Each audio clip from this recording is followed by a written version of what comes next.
the tank race was born out of the goals for the Jazz, right? The goal for the Jazz is to not win, so they can try to get the number 1 overall pick, or at least in that top 3, and get one of those potential franchise-changing players: Cooper Flagg, Dylan Harper, Ace Bailey, etc.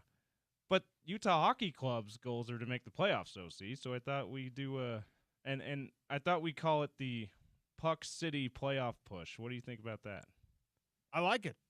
We're gonna start trying to call this place Puck City. We can't be Salt Hockey Puck City. We can't be Hockey Town. Puck Lake City. Puck Lake City's fine. I prefer the just Puck City, but Puck Lake City's fine too. Okay. Puck Lake City I saw more, so maybe that would catch on better because I've seen more online. People, especially in April when they had the unveiling, people were trying to get Puck Lake City going.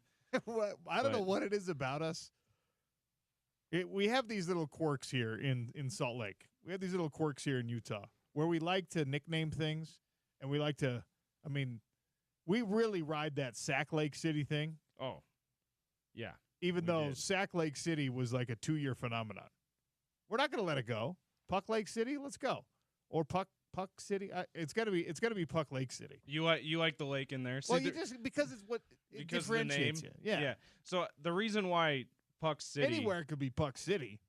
The reason why I prefer Puck City is because Detroit is Hockey Town. It's not Hawk-Roy Town. Well, okay, but that's not Hockey Detroit Town. Detroit is one word, and Salt Lake City, like, So why did Hockey Town, Puck City. Why don't we just call it Sac City instead of Sac Lake City? Well, the lake is what makes us, James, which is very funny because no one actually likes that lake, and we're not. And the city's not that close to the lake anymore. It maybe never was. Like it's what, a half hour down the road. So all right, Syracuse is Salt Lake City. Tooele is more Salt Lake City. Yes, and Tooele, Salt Lake City. Yes, but yeah, I just like Hockey Town, Puck City. But hey, the lake thing, the Puck Lake City, more people seem to start calling it that, at least at the original unveiling of the team coming in April. So I haven't really heard much of that since, but so that will probably catch on a little bit more. Puck Lake City playoff push, and that's our that'll be our semi-daily, update on the NHL playoff race, and that might turn into interview with Bill Frazier, Tom Callahan, Robin Leonio, whoever else. It's one of our regular hockey guests, or If it's not a hockey guest we have booked at that time, we will. It can be your update and insights from recent play and the playoff race for Utah Hockey Club. I'm starting to believe, OC. I'm starting to believe that they'll actually get there. Well, it's nice of you to come around. For the sake of it, I decided to look up how many cities in the United States have lake in the name. There's a lot of lake cities, actually. Are there? Yeah. There's a lot of lake cities. I realize that. There are 18 lake cities. We're the only Salt Lake City, but Colorado, Florida, California's got 2 of them. No, sorry, California's got 3 of them. Arkansas, Iowa. There's a bunch of states that have Lake City. So maybe it doesn't differentiate. Doesn't differentiate us enough. Salt Lake City's the biggest of the lake cities, though, right? Yeah. Population-wise and market size-wise. Yeah, just like popularity-wise, for sure. Yeah. Lake City, Washington. That's a district. It's more of a neighborhood. It's more like a. So these are towns. A lot of them are actually just Lake City. Yeah. These are just not a Lake name City. of a lake. Yeah. City. Oh, okay. Just Lake City. Okay. This is just Lake City. Yeah. Okay. Yeah. I mean, I'm not totally against Puck Lake City. All right. Well, we'll settle on whatever. You're the boss, and this will be your Here's for the these thing. 3 hours, and this will be your time to give the playoff push update. So I yield the floor to you on what you think it should be named. All right. I appreciate that. One thing we need before we start deciding about like the nuanced nicknames, we need to know what the actual team nickname is going to be. That's a good point. You know what I mean? Like people are all worked up. Utah Hockey Club is already a secondary nickname, we don't need to be getting into the weeds with by the way, Puck Lake City versus Puck City versus whatever. The update on Hockey that, by the City. way, is I just cannot bear the thought of it remaining Utah Hockey Club. I just can't. It's been fine. You're it's out been on great. the permanence of Utah Hockey Club. I'm gonna, even though I loved the logo with the Yeti incorporated, and you could just like, flip the double birds to the Yeti brand and say, well, fine, we're gonna be called Utah Hockey Club, but we're leaning in on all Yeti branding. Even though I liked that, it just is too much of a mouthful when you're doing a radio show. So, Utah Hockey Club, I love you. Love watching. Unbelievable game last night. One of the performances of the NHL year. Certainly the most complete performance that we've seen from this team. They were awesome. The Minnesota Wild is a good team. Now, we'll get into that playoff race. And of course, as I mentioned, Bell's going to join us at 1 o'clock. I wanted to start the show today. I always have a couple of questions on the Twitter polls. 877-353-0700 if you want to weigh in as well. There are people being talked about in the NFL scouting combine right now through this lens of how healthy are you, and can I actually count on you being the player we saw on film? Can I count on you being available to us if we draft you, whether that's number 1 overall in the case of Abdul Carter, or maybe like you want to localize it, talk about someone like Brant Keithy, who's just out there basically convincing people, hey, I'm going to be fine. That's his job right now. Everyone else's job is to run fast, jump high, show explosiveness, look good in the drill work. Brant Keithy's job right now is to talk to these teams and say, this concern you have, this valid concern you have about my long-term health, about my ability to stay available and whole and on the field for you, I need to put that to rest. I promise you I'm going to do what is necessary. I'm going to get the treatment. I'm going to do the diet. I'm going to, lift as much as you need me to, whatever. That's his whole job right now. And that's such a tough place to be because it's this ambiguous thing. It's this ethereal concept of like, well, do I think you can, or do I believe in your bad luck, or do I believe that this is who you are?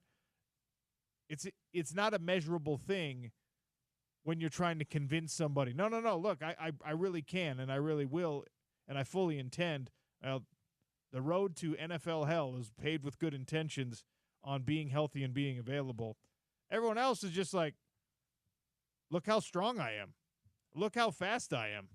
Look what I can do. Or look what I can't do, right? I'm not fast. Now you have to decide if you still like me, whether I'm fast or not. Brant is in this really tough situation where he doesn't even get to show off that he's fast. People don't even get to know how fast he is right now. So that's a tough world to be in. He'll certainly tell them how fast he is when he's healthy, though. That was one of his favorite things to tell people.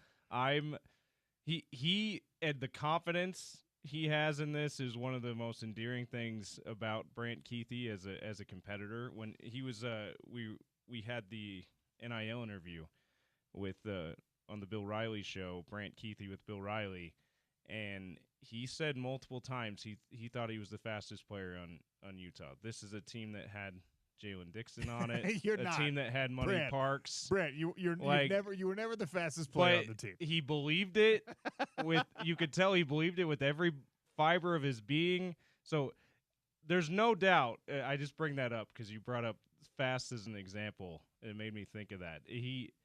There's no doubt when teams ask him about what his greatest trait is or whatever, one of his greatest traits as a physical traits as a player, he will tell them how fast he is when he's healthy. And I hope that the teams believe him as much as Brant believes it. So what I've done, this is a fun exercise to go through. I've pulled up every single Ute at the combine. There's only 3. I don't know why I said every single, like there's a bunch of them. I pulled up all 3 Utah players who are at the NFL scouting combine right now. Every single one of them. I went through the painstaking process of opening 3 different internet browser windows. So I could give you what the NFL thinks of these guys right now, okay? Now, I love doing this exercise because hopefully some of what I read, some of what we say today will be talked about, internalized, and then we can compare it to whatever their team or whatever their performance is, whatever their career ends up looking like. Okay? I know how hard these draft nicks work. I know how hard they want to be right about these players, but of course, you just can't be right about all of them. You can't. Your predictive powers, as we've talked about so many times on this show in sports, are inevitably going to come up short on most people. So I wanted to pull this up and do it for the Utes, and I actually pulled up Tyler Batty's too. So, James, give me who you want to start with. You want to start with Brant Keithy, Junior Tafuna, or Karene Reed? Let's start with Karene Reed. Okay, Karene Reed, beloved player, all right? His official NFL scouting combine profile says college, Utah, hometown, American Fork. Height, 6 feet even. And remember, they go all the way down to like the half inches on these things. Height, 6 feet even. Weight, 231 pounds. Prospect grade is this metric they put together to help try and judge what we should expect from this player as he's in Indianapolis and, of course, heading into the draft. Prospect grade for Karene Reed, 5.8. Average backup or special teamer is how 5.8 grades out, okay? Production score, meaning what did he actually do on film, his stats, how was he as a player? Production score, 61, meaning he's the 21st ranked NFL Combine invitee at the linebacker position in terms of college production.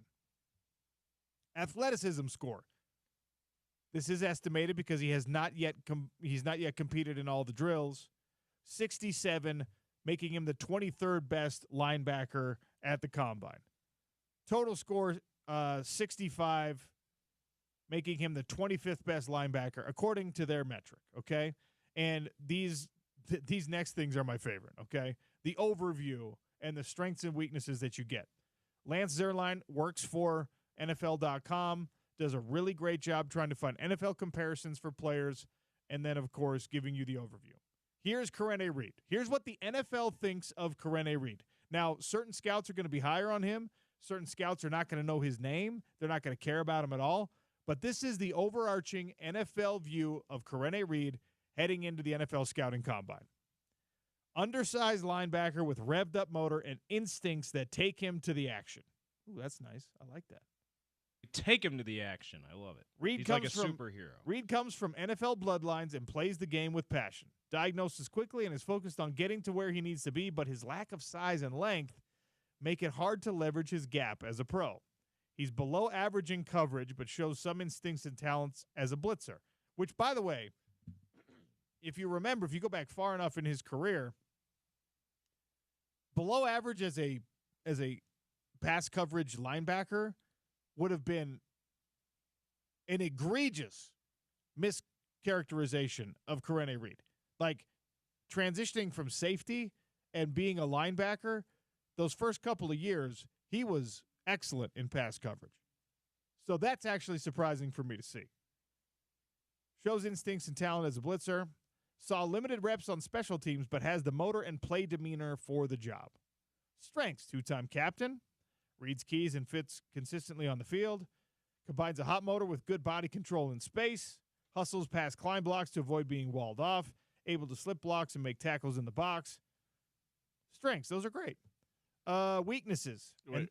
Real quick, hot motor. This is a family show, my guy. He's got a hot motor. He's got a hot that motor. Karene Reed's got a real hot motor. No, we've heard motor ad nauseum at these NFL combine results or in draft process, but hot motor is a first for me. Is that the first time you've heard that? I think it is. Weaknesses, built more like a bigger safety than a linebacker. Can be engulfed and carried out of the gap by size. Runs hard, but pursuit, burst, and speed are average. Needs to play with better downhill flow to plug the fit. Lacks range and lateral quickness as a zone defender, right? And the weaknesses, now just let's back up a little bit. This is Karene Reed. This is one of the best football players that Utah had this year, okay? And through the NFL lens, everything you're seeing is a little too small, average in a lot of ways. And, of course, you go back to average backup or special teamer. Like, this is a guy that we think belongs in the NFL, but he's not going to start here. That's what the NFL thinks of Karene Reed. And I'm not going to argue with him right now. He's got to go out there and prove it. Obviously, all these points are well made. Okay? Now let's talk about Brant Kuithe. And Brant Kuithe, like you said, James, is a guy with a lot of confidence, justifiable confidence. Brant Kuithe is right now graded at a 5.66. Candidate for bottom of the roster or practice squad. Wow. Okay. Kuithe comes into the league as an undersized 25-year-old rookie with a concerning history of injuries. He's too small to work in line, but can be used as a lead blocker or from the slot, where he can snatch up and subdue defenders in space. A productive pass catcher with good route acumen, speed to work downfield, and run after catch talent. He also drops too many catchable throws and struggles badly to win combat catches. Size, age, and injury history work against his chances of being drafted, but he's a quality football player worthy of an opportunity in camp. Brant Kuithe. Man, that was a rough evaluation for Brant Kuithe. It's tough. But, I mean, here his measurables are 6'2", 236 pounds. Yeah. The guys that are starting tight ends in the NFL, even the starting pass-catching tight ends in the NFL, almost always 250 plus, right? And they run incredibly well, which, of course, Brant, we think when he gets healthy, will run incredibly well. But that's just I'm not doing this to pile on Brant Kuithe, who's in a bad spot right now. I'm doing this to tell you, like, the NFL is such a cutthroat business. And one of the biggest struggles for me, if I were in this position, and of course never was, but Brant Kuithe has to not believe any of this. Karene Reed has to look at these things and go, these guys don't know what they're talking about. And every player, aside from the dudes with like a unanimous first-round grade next to their name, have to either never read this or just laugh about it. I'll give you a good example from the Jazz a couple years ago when Keontae George was drafted, and he had a really good summer league, couple of 30-point performances, some electrifying performances in the NBA, in the Vegas Summer League in particular, and I was down there for that, and in one of the post-game media availabilities with him, I think it was after he dropped 30 against the Clippers, and Jerry West said, "You're awesome," from the sideline, sitting courtside, and we asked him about that. We also he showed us his wallpaper on his phone, which was a screenshot of a series of quotes from what media and scouts and other people said about his pitfalls as an NBA prospect. So to your point, whatever you need to do to motivate you or to just avoid hearing that criticism, do what you need to do. Keontae George was a guy that had enough confidence that I'm going to actually have that in front of me all the time. I'm going to put an example, this media write-up of what the scouts think of me. I'm going to put it as the wallpaper, the screensaver on my phone. So every time I look at my phone, I'm seeing the ways people are wrong about me. And that's how Keontae George, I'm sure other people did it. Michael Jordan strikes me as a guy that would do that if he came out today. I would hope that guys, the Utes like Karene Jr., Brant, especially Brant with how particularly negative his was that you just read, I would hope that he has the confidence to see that and go, I'm going to let that drive me to show them that I'm a hell of a football player, and I'm more than just a potential practice squad player. Okay, so we're going to do a quick little exercise here, James. I'm going to read you the profile of somebody who we know very well on this station in this state. I'm going to read you their NFL scouting profile, and I want you to guess who that player is. Are you willing to do this? Blind resume. Little blind resume. You okay with this? Yeah, I'm ready. See if you can pick who this person is, okay? This is not from this year, obviously. Not from this year. Okay. But I want to do this as a reason for optimism for some of these guys. Let's go. Okay? Yeah. Okay. Prospect grade, 5.8, average, backup, or special teamer. Okay? That's how that translates. Athleticism score, 56. Position rank, 47th. That's not great. Production score, though, 14th. And total score, 39th best at the position at the scouting combine in question. Okay? Okay. Let's see here. Let me read the overview.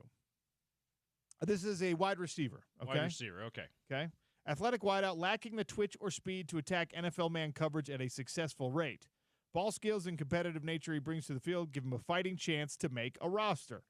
He might need to be used as a possession receiver operating from the slot where ball winning and size can work in his favor. Sneaky talented with the ball in his hands, so jet sweep work in the pros could be an option. Has a shot to be picked on day 3. Strengths.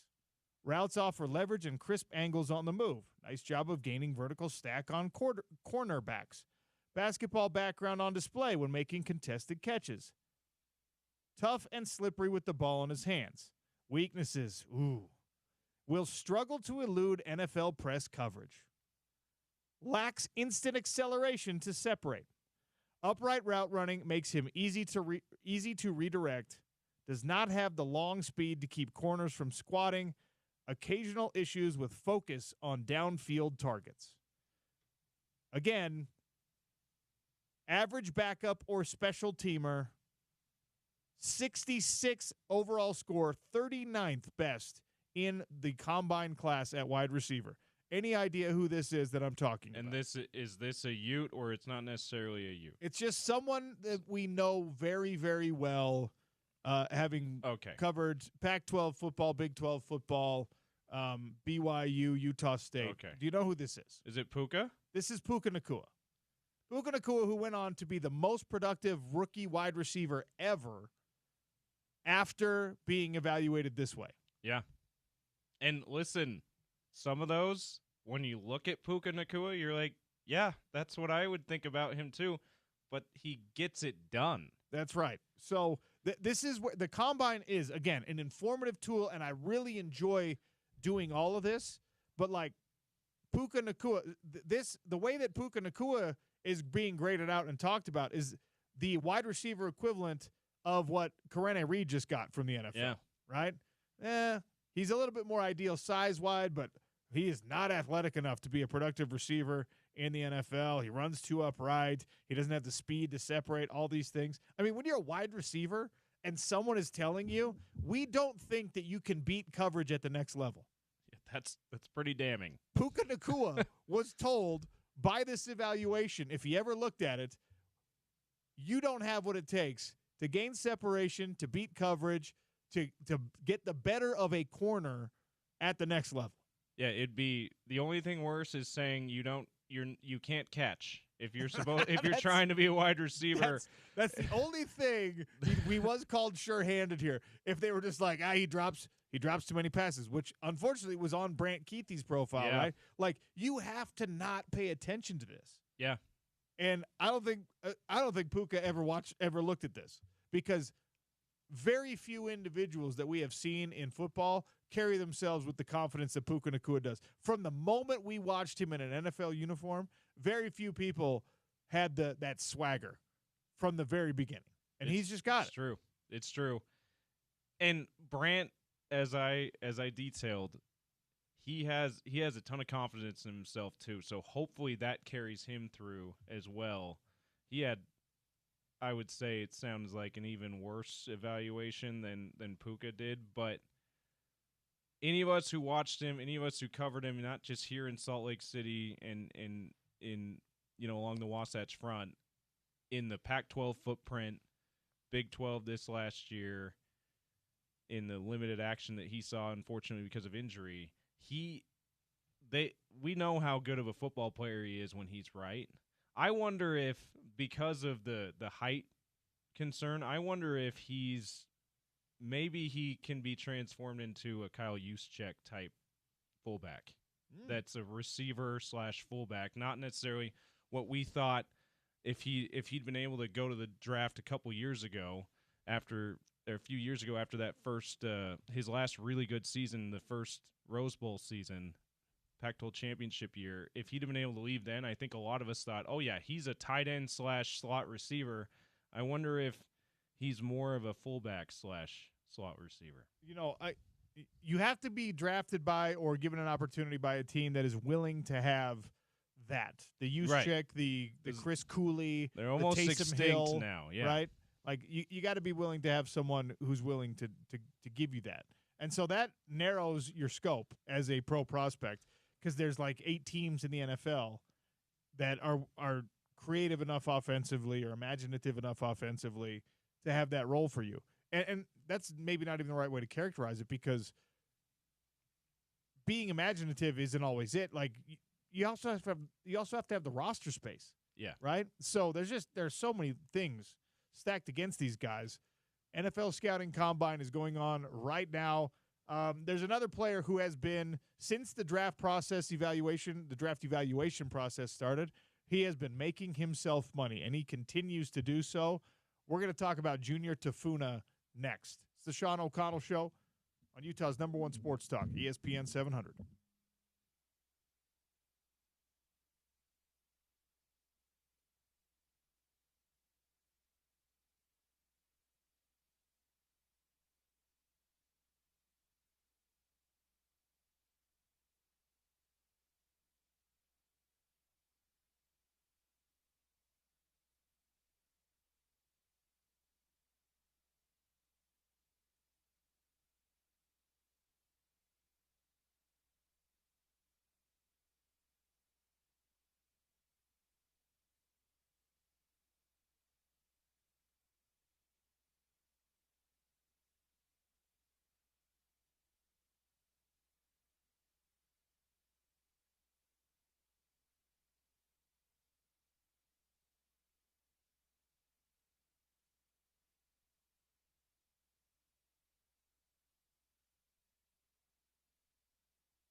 The Sean O'Connell Show today and every day brought to you by our friends at Les Schwab Tires. They got accessories, they got wheels, they got tires for whatever it is you drive, and the pros there are going to get the job done right for you the very first time. We're talking NFL Scouting Combine in full swing at this moment in Indianapolis. Junior Tafuna, local legend. Yeah, you conspicuously left out his evaluation. It sounds like it was much better. Well, he's making himself some money, as was the case when he was down at Senior Bowl practices, right? Yeah, you remember rave reviews at Senior Bowl. And look, we in this market, we have the tendency to over-index and just be like, aha, let's see what Junior Tafuna and Karene Reed are doing. The folks in Mobile, Alabama have no such attachment. They don't have any extra love for these guys, right? And both Karene Reed and Junior Tafuna were getting mentioned on the daily as risers, as people who practice well, as folks who show up and there's flashes of athleticism and great stuff from both of them. And Junior, that was more persistent and more and louder, I should say, than even the praise of Karene Reed. So Junior Tafuna came out of Senior Bowl week as like one of the performers of the week. And, of course, practices matter a lot more than the game. And the buzz, if you're talking about like 5 or 6 players that came out of Mobile with buzz, he was one of those 5 or 6 players. Then you got to check the next box. You got to go to the NFL Scouting Combine, and you got to make sure that whatever ammunition these teams think they have against you, you take that away from them. I don't know what his board work looks like. I don't know what his interview process has been like. We haven't seen a whole lot of evaluation on that stuff. But a guy that is built like Junior Tafuna has to go out and show people he can move. Absolutely. Hey, we actually have some NFL breaking news, significant NFL breaking news regarding a certain quarterback. Hit me. Matthew Stafford and the Rams have agreed to a restructured deal that will keep him in L.A. This is according to Adam Schefter, of course. And Schefter's quote in the tweet is, "It quashes all trade speculation per sources." So okay. All right. Stafford staying in L.A., great news for Puka, and obviously great news for the Rams. Love that. Love that for Matthew Stafford, because the teams that were most interested in him were the Giants, which is a mess of a franchise right now, and the Raiders, which is perpetually a mess of a franchise. Yeah. Even though I like that Raiders roster, and I think their quarterback probably is its biggest weakness. But they've, still they hired Pete they need Carroll. More than that. Yeah, they got Chip Kelly down there. There's some affection. I like Chip. Have Bowers is an excellent player. We praise Puka Nacua for being the best rookie receiver ever, and then he gets to hold that title for 1 year, and then Brock Bowers comes in as a tight end. Is just two guys to beat his receiving record, because Malik Neighbors in New York also beat Puka's receptions mark. But yeah, so I mean, those teams need quarterbacks, right? But they need more than just quarterbacks. That means, so the first domino has fallen. Now teams are going to figure out if they're in the Sam Darnold world, if they're in that market, and if they are or are not, that will potentially influence their draft position. Yeah, do they want to trade up? Do they want to try to get somebody like Cam Ward? How far is the Shedeur Sanders going to fall? Is he a Raider at the end of the day? He would love that. His dad would love that. Tom Brady would love that. Is he a New York Giant? They've talked about that being a possibility for somebody like Shedeur. And we'll get to some Shedeur sound, I think, at some point on the show today. So thanks for the breaking news. That matters. For Junior Tafuna, he's not going to be the guy who generates NFL headlines when he extends or renegotiates his trade. According to his NFL draft status, his profile, I should say, 5.8 is his overall score, average backup or special teamer. 6'3.5", 308 pounds, 32.5-inch arms, 10.5-inch hand span, which is hilarious. Just that you got to measure your hands at this thing is awesome. So he comes in below average on the next-gen stats, 34th at his position in production score, 37th overall. You know why that is? Junior Tafuna got banged up. Junior Tafuna missed a little bit of time. Junior Tafuna, from a production point when he was on the field, excellent. His athleticism score is actually pretty solid. He ran a 5.03 40-yard dash, so just over a 5 flat, 28.5-inch vertical jump, and 24 bench press reps. That's actually a lot lower than I thought he would get, but that's a man who weighs 308 pounds running a 5 flat. We have a tendency, because there's, at least one receiver who's probably going to run in the 4.2 range and maybe a corner who's going to run in the 4.2 range at this NFL scouting combine. When you see something like 5 flat, you're like, okay, 5 flat. You don't know anybody in your life who can run 5 flat, probably. That's so slow. If you're 30 years or older, you don't run a 5 flat 40. Absolutely not. And you're not 308 pounds of solid muscle like Junior Tafuna is. So don't let the 5 in front of this thing fool you. That's actually a really good 40. That's a great score for somebody 300 plus. Absolutely. I think my goal would be to try to get under 7 OC. You would get under 7. You get under 7. You think I get under 6? The question is, would you get under the 6? Okay, so 6 something is probably my range. I think you could get you could be he's a 503. I think you could be a 603. You know what I mean? Put new wallpaper on my phone. Can't get under 6. What? What? Okay, I'm saying I think you could, but don't dismiss this. And here's the more important thing. A 5 flat 40. Like you said, 300 pounds, and a lot of that's muscle, which obviously weighs more than fat does. Like, man, that's pretty good. A 1.8 10-yard split is also pretty good for Junior. And here's the thing with if you were a junkie like I was and you went and watched his drill work, he looked excellent in the drills. Like, they do that stupid, you're kind of slaloming back and forth, and you're knocking the pads over, you're doing the swim moves and the rips and things like that, right? What they're looking for there is your change of direction. They're looking for your competitive balance, meaning when you're doing something athletic, are you getting knees over toes? Are you out leaning too far? Or does it look like you are meant to move this way? And Junior Tafuna, in all these drills, it looks like he's meant to move that way. He's built for this. So teams that maybe had their interest perked when they saw what he practiced like and saw how he competed against live bodies down in Mobile, Alabama, wanted to show up and see what it looks like when he's doing it in spandex. And he, again,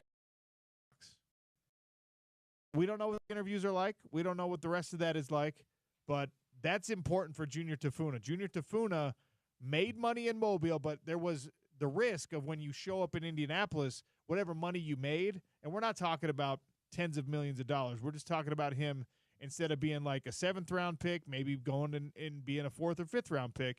So that's significant. That makes him a little bit of money. There was a risk, though. You get to Indianapolis. They don't like what they see from you athletically. You run a 5.23 instead of a 5.03, and suddenly people are like, never mind.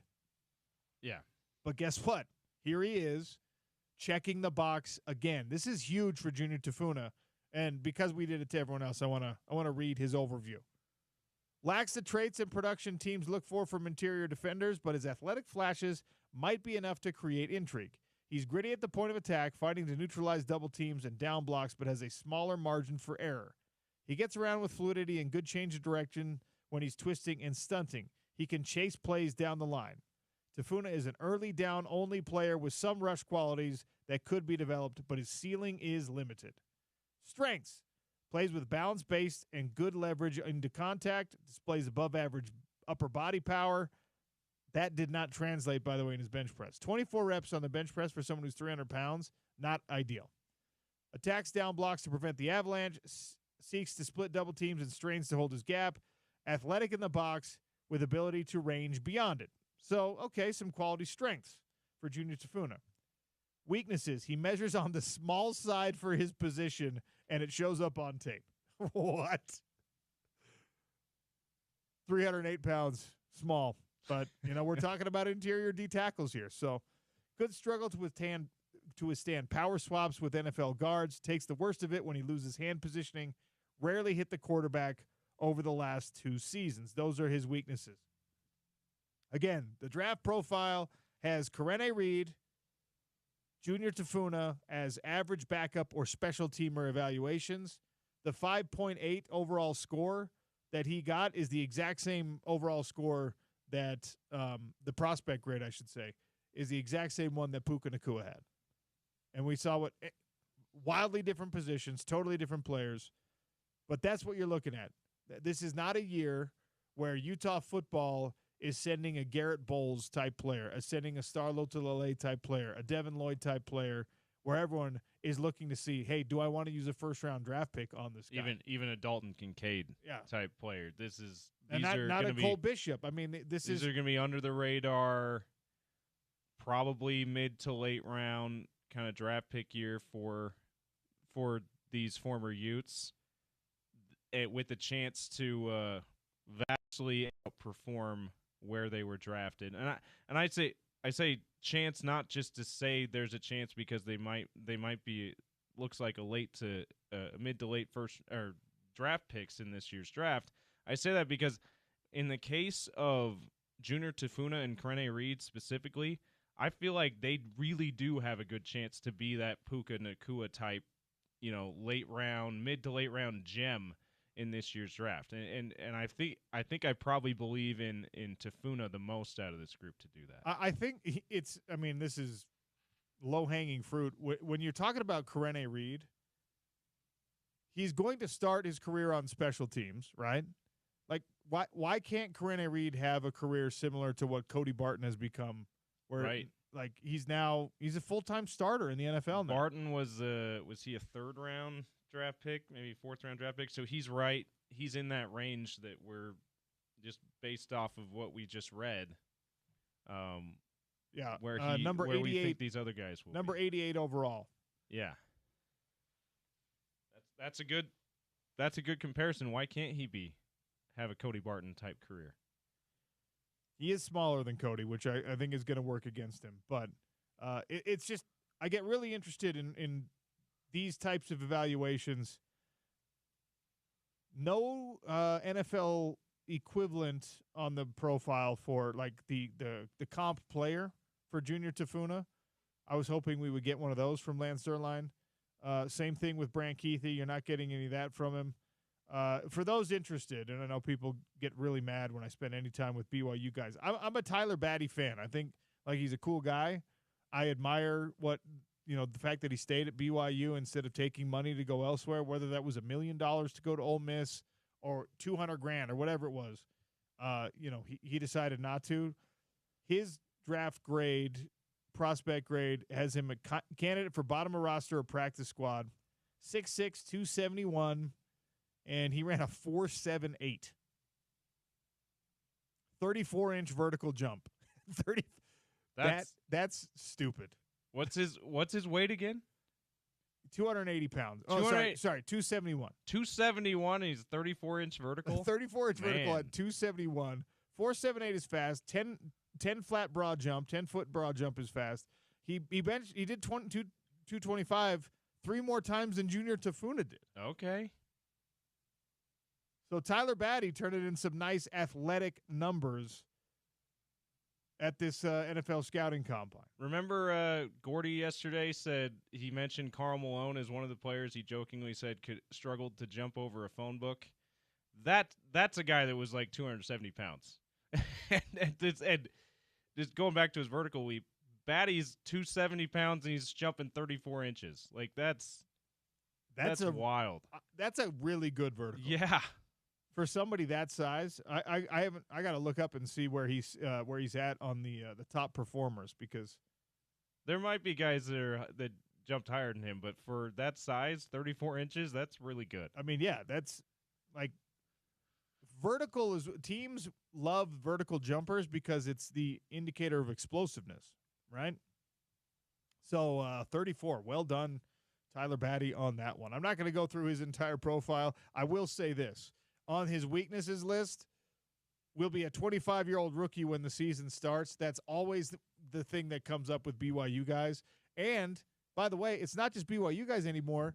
This whole COVID extra eligibility situation, this year, last year, I think next year is when it kind of ends. But you've got a bunch of like 25-year-old rookies. Yeah, or at least 23, 24 when it used to be 20, 21, 22. Yeah. Fascinating stuff. I appreciate all of you indulging me as I talk. The locals in the NFL scouting combine, where they match up, and more importantly, what the NFL thinks of you. These profiles are these are the NFL employed like people. These are the folks talking to the scouts and getting kind of the consensus. And obviously, Daniel Jeremiah and Lance Zierlein, all these guys, they're doing a ton of film study themselves.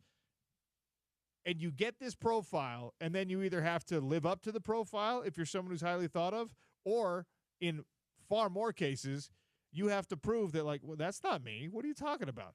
I'm not weak at the point of attack. I had 130 tackles last year. Weak at the point of attack. Like, they are brutal in these evaluations. Sean O'Connell Show, the Hot Lunch coming next. The NBA has a great television deal. The NFL has a great television deal. Major League Baseball is divorcing its television deal with ESPN at the end of this 2025 season, and 3 candidates have emerged. We'll talk about which one is best. Sean O'Connell Show on ESPN 700, 92.1 FM.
Welcome back to the Sean O'Connell Show. Little hot lunch here. And a PGA Tour leaderboard update from the Cognizant Classic brought to you by Uinta Golf. Experience the future of performance with Callaway, new shaping, materials, and the AI 10X Smart Face delivering up to 8 yards of more distance with even more forgiveness at Uinta Golf. What's going on at the Cognizant Classic, James? What do we need to be cognizant of? Is that what you're saying on this leaderboard? Wow. At yes. the Cognizant Classic? That's exactly how I wanted to say it. Jake Knapp is your leader, OC. He's 13 under. Daniel Berger is 11 under in second. Matthew Pavone and Russell Henley among the few tied for third at 9 under. A couple of bigger names tied for sixth at 8 under, including Ricky Fowler, Jordan Spieth, and Shane Lowry, the Irishman, all tied at 8 under. I don't see Tony Finau on this leaderboard. If I'm missing it, go ahead and text us, 877-353-0700. Don't see him on there, so it doesn't look like he's competing in this Cognizant Classic. That's your PGA Tour leaderboard update. All right, love it. Brought to you by Uinta Golf. Major League Baseball, as we talked about, I think it was last week, looking to find a new broadcast partner, somebody that will treat them better than they've been treated by ESPN. And some suitors have emerged. NBC, Amazon, Netflix, all campaigning and putting themselves in the running for Major League Baseball broadcast rights. Now, not Apple. the reason but this Amazon and Netflix, the two streaming giants doing it. Okay. So, like right now, we know that Netflix has started to dabble in the whole streaming thing. Amazon has been in it longer. Yeah. Hulu has had live sports for like 5 years now, but Hulu feels like they're a distant third or fourth behind. Live sports in like they've got a YouTube TV type package where it's basically their own version of cable, not the same as Netflix and Amazon. Who are producing their own content. But yeah, it's interesting that Hulu hasn't tried to do this. You're right. NBC right now, I said, if you're a non-NFL sports owner or commissioner, what outlet do you want to have your broadcast rights? And the respondents to our polls here, the listener on the Sean O'Connell Show is someone who wants it to be on your regular TV. Yeah. You don't want streaming sports yet. I think I'm okay with the mix, and that's what we're gonna get that anyway, because every one of these networks has a streaming platform now. NBC has Peacock, CBS has Paramount Plus, Fox has I guess they have their app, and Fox Nation, whatever it is, and ESPN has ESPN Plus. So whether you want it just on regular broadcast television or not, you're going to get some of it on a streaming platform because all of these have one. But yeah, I think it makes the most sense to me for an NBC pairing, and you get a good number of those MLB games will be on Peacock only, but some of the bigger ones will be on regular NBC. I think I like that the best too. So we'll see where the money's at. If all other things are equal, though, linear television and just flip on the old tube and be able to find it through your cable package, it still seems to be, at least for our listeners, where folks want their sports to be. I'm unbelievably excited about the potential of all of these other networks and all these other streaming services now wanting to get into live sports, because it is going to change the landscape. And more importantly, this allows for everybody to make money, because everyone needs this content, right? NBC needs it, ABC needs it, ESPN is kind of the king now, but they've got their situation with the NFL, so they're flush and they're feeling good. They're content without Major League Baseball, apparently. Yeah. Amazon has already dabbled in the NFL world, and now Netflix has done a couple of combat sports, and there's rumors that that's where the UFC is going to head. Like, everyone's going to get big money now, that because there's just how many folks do you know that don't have a Netflix account or not bumming off of at least a family member or neighbor's Netflix account? Everyone's got Netflix. Yeah, Netflix especially. That was like the first one. So everyone's got Netflix. Everyone's familiar enough with how Netflix works that that shouldn't be that shouldn't cause too much stress on people if Netflix gets a good number of MLB games. I would say it should be the same way with Prime, but I'm not sure. I've heard a lot more consternation about accessing NFL on Prime for whatever reason from certain people than the NFL games on Netflix. So I do like the interface. I do like the Netflix like remote control television user interface better than the Amazon Prime one. yeah, it's true. It's not quite as clean. I don't know why you wouldn't just like copy what the competition is doing if And they're just put your better, own colors on it. Yeah, Like just whatever. make it whatever the Bezos- Netflix template with blue instead of red. Amazon probably doesn't have enough money to pull that off. Yeah, right. Bezos can't afford it.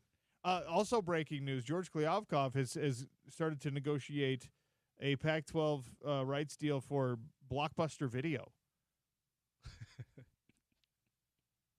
That was mean. For half a second I was like, Klavkov's not the commissioner anymore, and then I'm like, oh, there it is. That's okay. It's like, oh, Netflix wants to be involved. Now let's negotiate with Blockbuster instead. That sounds like the move for King George, Ugh. as I affectionately called him. What is that guy doing right now besides just Probably back at his MGM job, right? Sitting Wasn't on a- that where he was, an Yeah. MGM executive That's before right. He was. Pac-12 hired him? That's right. That's exactly right. All right. All right, we're going to later on the show today, by the way, let's do this at 1:30. Right before I air some grievances. I now have the answer for Utah's NIL woes. Oh. Whoa. Yeah, that's coming up in 90 minutes, okay? You're going to love that. Sam Bruckhouse though is going to join us next. We'll talk a little NFL Combine. He's from Sumer Sports. Sumer Sports is the one that article we were citing yesterday on which athletic tests are most predictive of production and success at the NFL level. Sumer Sports did the full breakdown there. So we're going to talk a little bit more of that. We never got to the defensive numbers, so hopefully Sam has those in front of him. That's next on the Sean O'Connell Show. It's ESPN 700, 92.1 FM.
Welcome to hour number 2 of the Sean O'Connell Show. Bill Riley's going to join us in 23 minutes, the voice of the Utes, talking about all things Utah sports. A little preview for spring football coming up quick.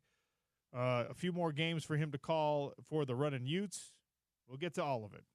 Right now, though, checking in with Sam Bruckhouse of Sumer Sports on the NFL Scouting Combine. The big NFL news today as well, with Matthew Stafford trading himself to the Rams, staying with the Rams. Sam, welcome back to the show. How are you? Hey, thank y'all for having me. First blush reaction to Matthew Stafford and the Rams restructuring his contract, getting it done for him to stay in L.A. So, look, we had an excellent conversation with Rams beat writer from The Athletic, Jordan Rodriguez. You can go check that out on YouTube at Sumer Sports or on Twitter at Sumer Sports. And she was walking us through how this is not just a flash-in-the-pan incident. This has really been a 2-3 year process of Stafford not liking his compensation and Sean McVay basically talking him off the ledge. It seemed like yesterday it was way too hot. That being said, we got different takeaways. Me and my co-host Lindsey Rhodes had different takeaways. She leaned more the trade, and I thought it sounded like heads had gotten too hot, and maybe we wait a week and he ends up coming back. It seems like there was a pinnacle. There was a turning point from what I heard from Jordan, in which basically the Rams sat him down and said, hey, you need to make a decision. Are you going to stay, or are you going to keep going out on the ski slopes with Tom Brady? I think that reached a head, and he made the decision to stick with the Rams. So it sounded like the Giants and the Raiders were the two teams that were most interested in the services of Matthew Stafford, and that leaves them, I imagine, going back to the drawing board. Mm-hmm. If this domino has fallen, and it has, what's next for those two squads?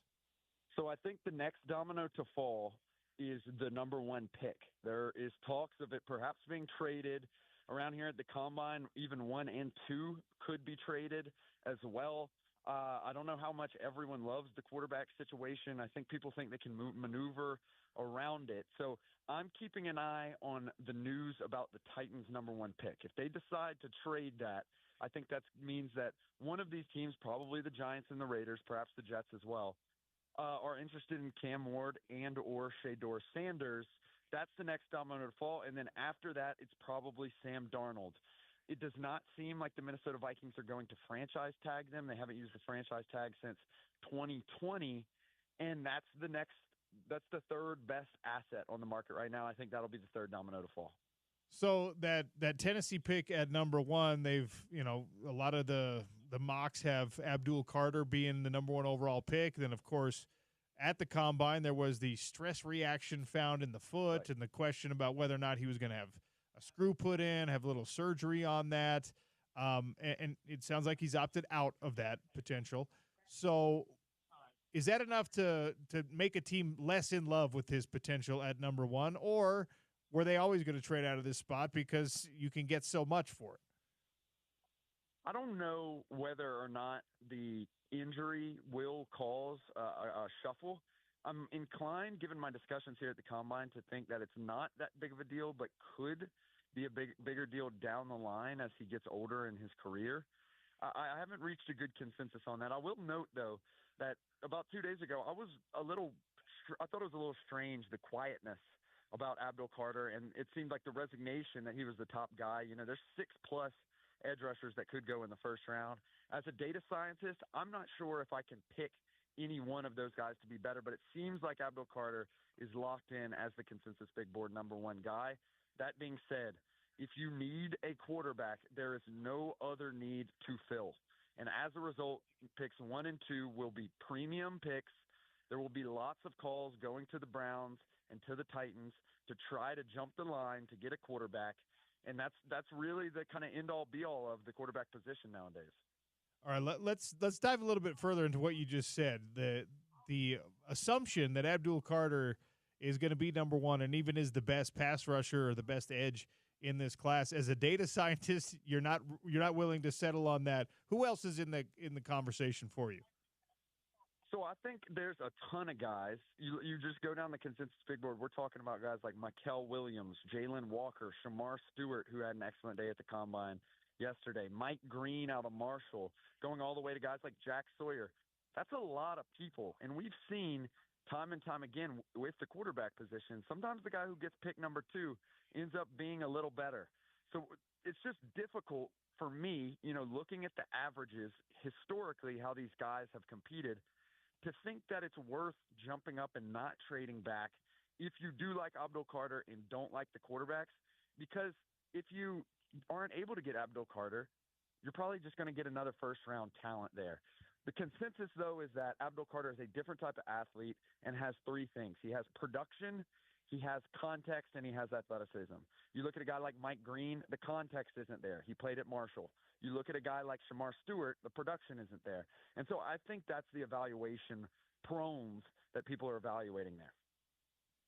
We're talking NFL Scouting Combine with Sam Bruckhouse of Sumer Sports here on the Sean O'Connell Show. We had a fun discussion yesterday leaning into something that was a year old exactly yesterday. Sumer Sports had the full breakdown of the predictive nature of these athletic tests right. And it was on the offensive side of the ball. And I know you've seen it. I know you're familiar with it. You were instrumental in it probably. Broad jump being the thing that predicts most success for NFL quarterbacks, which was counterintuitive for some. Tight ends and offensive linemen who can run a fast 40 had the best production and most snaps in their NFL careers. I was not able to find the defensive equivalent of this offensive article.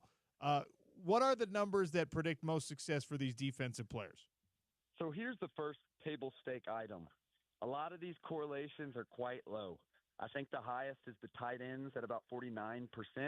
And the only reason that's that high, which is, again, not very high, is because the position is so difficult, relies on being a level of athlete that can block and receive at the next level.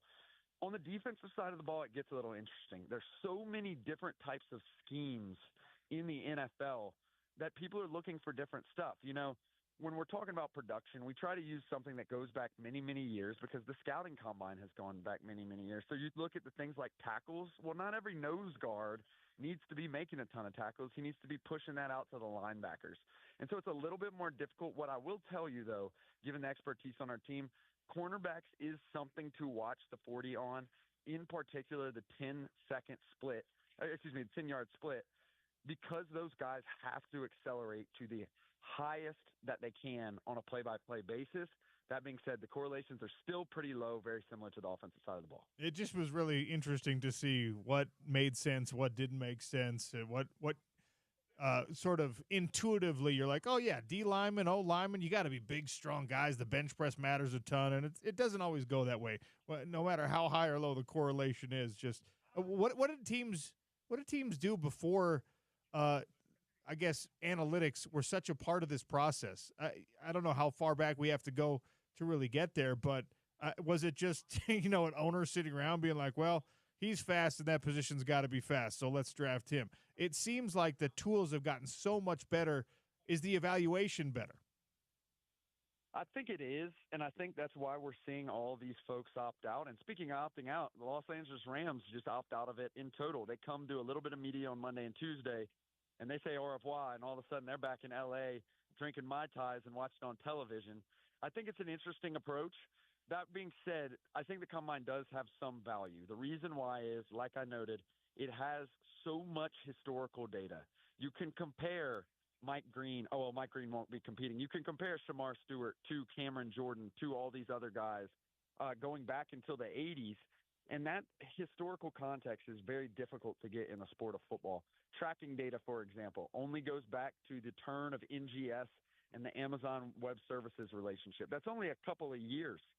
And so when you really need a historical to tie it all the way back and get a quality training set, as we call it, to train models, the Combine really has the deepest data set, even though it's not necessarily the most correlated with success. Sam Bruckhouse for another minute or two here from Sumer Sports talking NFL Scouting Combine. We spent some time today and really have all week talking about the Utah players that are there. Junior Tafuna, the defensive tackle, had a great Senior Bowl, and then he showed up at 300 pounds and ran about a 5 40. And give me a sense of the numbers that don't jump off the page for the average watcher or viewer, because we're used to getting excited about 4.2, 4.3, but 5 flat for a guy who's 300 pounds. It's a good number. Right. That's kind of the mark for those 300-pounders that they want to get at or around. And so talking about Junior Tafuna, you mentioned at the Senior Bowl, he's an incredibly violent player, and he uses his quickness, given his size a little bit more, to achieve victory at the next level. I think that he was able to put that on the fast track over there at Lucas Oil Stadium, and I think he was able to show that he can compete at an NFL athleticism level. Karene Reed is also there. He was a very productive college linebacker. I mean, incredibly intelligent player. His measurables are not necessarily there, especially size-wise. He came in at 6 foot even, 230 pounds. Is there any conversation around what his future looks like in the NFL? I think talking about these Utah guys in general, the coaching that you get at Utah to play these hard-nosed positions is NFL level. And so the intangibles are his big thing. And you know what? Also, the ability to contribute on special teams. I think Karene Reed is going to be able to contribute on special teams at the next level. And I was told this all the way back when I was a freshman at Tulane, working with Coach Willie Fritz, who's now at Houston. If you can contribute on special teams, you will have a chance to contribute on defense. And that's really the contributor to success for these little smaller guys. So now that you're down there, what's next? What's the next thing that's really got your attention? What do you want to see next at this combine? Is there a player, a drill? Is there one thing in particular that you're most excited about? So I've been kind of talking about it a bit, and Quinn Ewers has kind of made some names. You know, he decided to not take a big NIL payment to go somewhere like Miami, and he decided to enter the NFL draft despite his stock dropping pretty severely this year. I think he's going to be someone to continue watching, especially all the way to his pro day, because the quarterback 3 discussion is pretty vague. We've heard people like Jackson Dart at the Senior Bowl. I didn't really love what I saw from him there. He has an interesting analytical profile where he was very productive, but it's difficult to separate what was Lane Kiffin, what was his talented offense, and what was him. Quinn Ewers is one of those guys. He was a 5-star recruit, one of the biggest recruits of all time. Big arm, but really, really struggled in the red zone. That was what killed his profile. That's what killed him at Texas. And I think if he's able to show that he is an NFL-level contributor, a team may give him a shot to develop at becoming better in the red zone. How much do these NFL teams down there, and obviously more importantly, as the draft comes up, how much do they care about age, advanced age for some of these guys? We're used to it in Utah because – you've got the Mormon mission thing, and guys will usually come out a couple years later if that's, the religion they belong to and that's the lifestyle they've lived. BYU guys have had this for years, and now it's more common because the COVID years and because the NIL situation has allowed for players to stay in college longer, and it's made sense for players like Quinn Ewers to stay in college longer. We got Brant Keithy, Cam Rising, guys like that from Utah. How much do the teams care right now about age of a prospect? I think it's really related to the rules outlined by the collective bargaining agreement. A rookie deal for first-round picks, well, for everyone, is 4 years. First-round picks get a 5th-year option. The 3rd year is when generally teams extend or exercise that 5th-year option. As a result, the 3rd year is the evaluation period. If you're a 25-year-old going into the NFL draft, that means you're going to be 28, 29 after that 3rd year period. And we see time and time again, once you get around 30, physicality starts to drop off. And I think that's why people would sometimes rather these young bucks who are 21, 22, just because it gives you a little bit more leeway should you decide to sign them after their 3rd year. Who is the Sam Bruckhouse quarterback number 1 in this draft? Right now I got Cam Ward at the top in my mock draft, which you can find on Sumersports.com. Why do you like him more than you like Shedeur? So I just think it's very interesting. They honestly have very similar profiles. The thing that scares me off of Shedeur is sack avoidance. Now, most people think about that as the Patrick Mahomes sack avoidance, the dance around and no one can touch him, the magic man. But I'll tell you what, Matt Stafford, for example, we talked about earlier, also is a excellent player at avoiding sacks. The reason why is he does it at the pre-snap read. Using tracking data, we're able to quantify that. And, man, Shedeur Sanders was one of the worst players in the NCAA at that. Now, Did he have the most talent of all time on that Colorado team? No. But he did have Travis Hunter, and they were constantly trying to get better offensive linemen in there. And sometimes, sacks are a quarterback stat. I'm really, really worried about that. We saw Bo Nix able to be successful with the Denver Broncos because he was able to avoid sacks. We saw Caleb Williams be unsuccessful with the Chicago Bears because he wasn't able to avoid sacks. That's a major, major concern of mine. Cam Ward, not terrifically better, but he was more average at the college level. I think that's really the separator for them. So talent around quarterbacks obviously matters, and you've addressed it a couple of times with Shedeur and even with Cam, but also with Jackson Dart. What other position down there in Indianapolis, or what other guys are being evaluated, not only on the numbers they're putting up in these tests and in the film and all that, but also having to calculate, well, how much of that is him and how much of that is his coach? Obviously, it makes sense at quarterback. Does it make sense at other positions to do that? I think the interesting one, especially this year, is the defensive lines. You look at the big defensive lines this year, Ole Miss, Michigan, Texas A&M, and it brings up a lot of questions about how the power of those old D-lines led to the production of any given player. Let's take Texas A&M, for example. Shamar Stewart, excellent athlete, built like a certified defensive end at the next level. However, not a ton of sacks, not the most productive. Even when we're talking about analytics like win rate, not necessarily a first-round guy. But how much of that is because they had Nick Scorton over on the other side, who also projects to be a first-round pick? Or in the case of Ole Miss, what's the true difference between J.J. Pegues, who we saw take fullback and tight end reps at the Combine, and Walter Nolan, who's a first-round pick? How much of his success was based on one another? They also got some pretty good edge rushers. How much of that success was based on the defensive tackles? I think has to be a lot of parsing out to understand the power of these defensive lines to see who really projects well to the next level. Do we see a new 40 record set this year? I don't think so. I'm hearing talks of a 4-1. You got to be in the top 1%. It would be an anomaly if it was reset this year. I'm a little, bearish on that, I guess. Yeah, we could be skeptical together. I love when guys are confident, but the ability to actually do what no other human being has done and the ability to believe you can, those are separate things in my mind. Yeah, and again, as we talked about, the 40 doesn't have that big of a impact on production, but we're talking about track speeds here. Usain Bolt still holds the record for the fastest 100 all these years later. You have to be just a talent unknown to humanity, basically, in order to break that. And I think it's only going to happen, once every couple of years. What was your best if you're doing the combine yourself? What is your best? Like, are you good vertical jumper? Can you bench press more than you look like you can? I was awful in a 40, but I felt like I wasn't as slow in real life as a 40-yard dash made me look. What is the best Sam Bruckhouse athletic test? So I played linebacker, but I had a little unusual frame. I'm built a little bit more like a two-guard. I'm about 6'4", and at base weight right now I'm about 200, 205. And I played a lot of basketball. So I was more of a 40 guy. My bench press was absolutely atrocious. I got 6'8" arms on a 6'4" frame. I was about a high 4'5" guy at my best, especially when I would optimize for special teams and drop a little weight. But if I started getting up to linebacker weight, 230, the 40 wasn't too good. But the 40 was typically the thing that I was a little bit better at.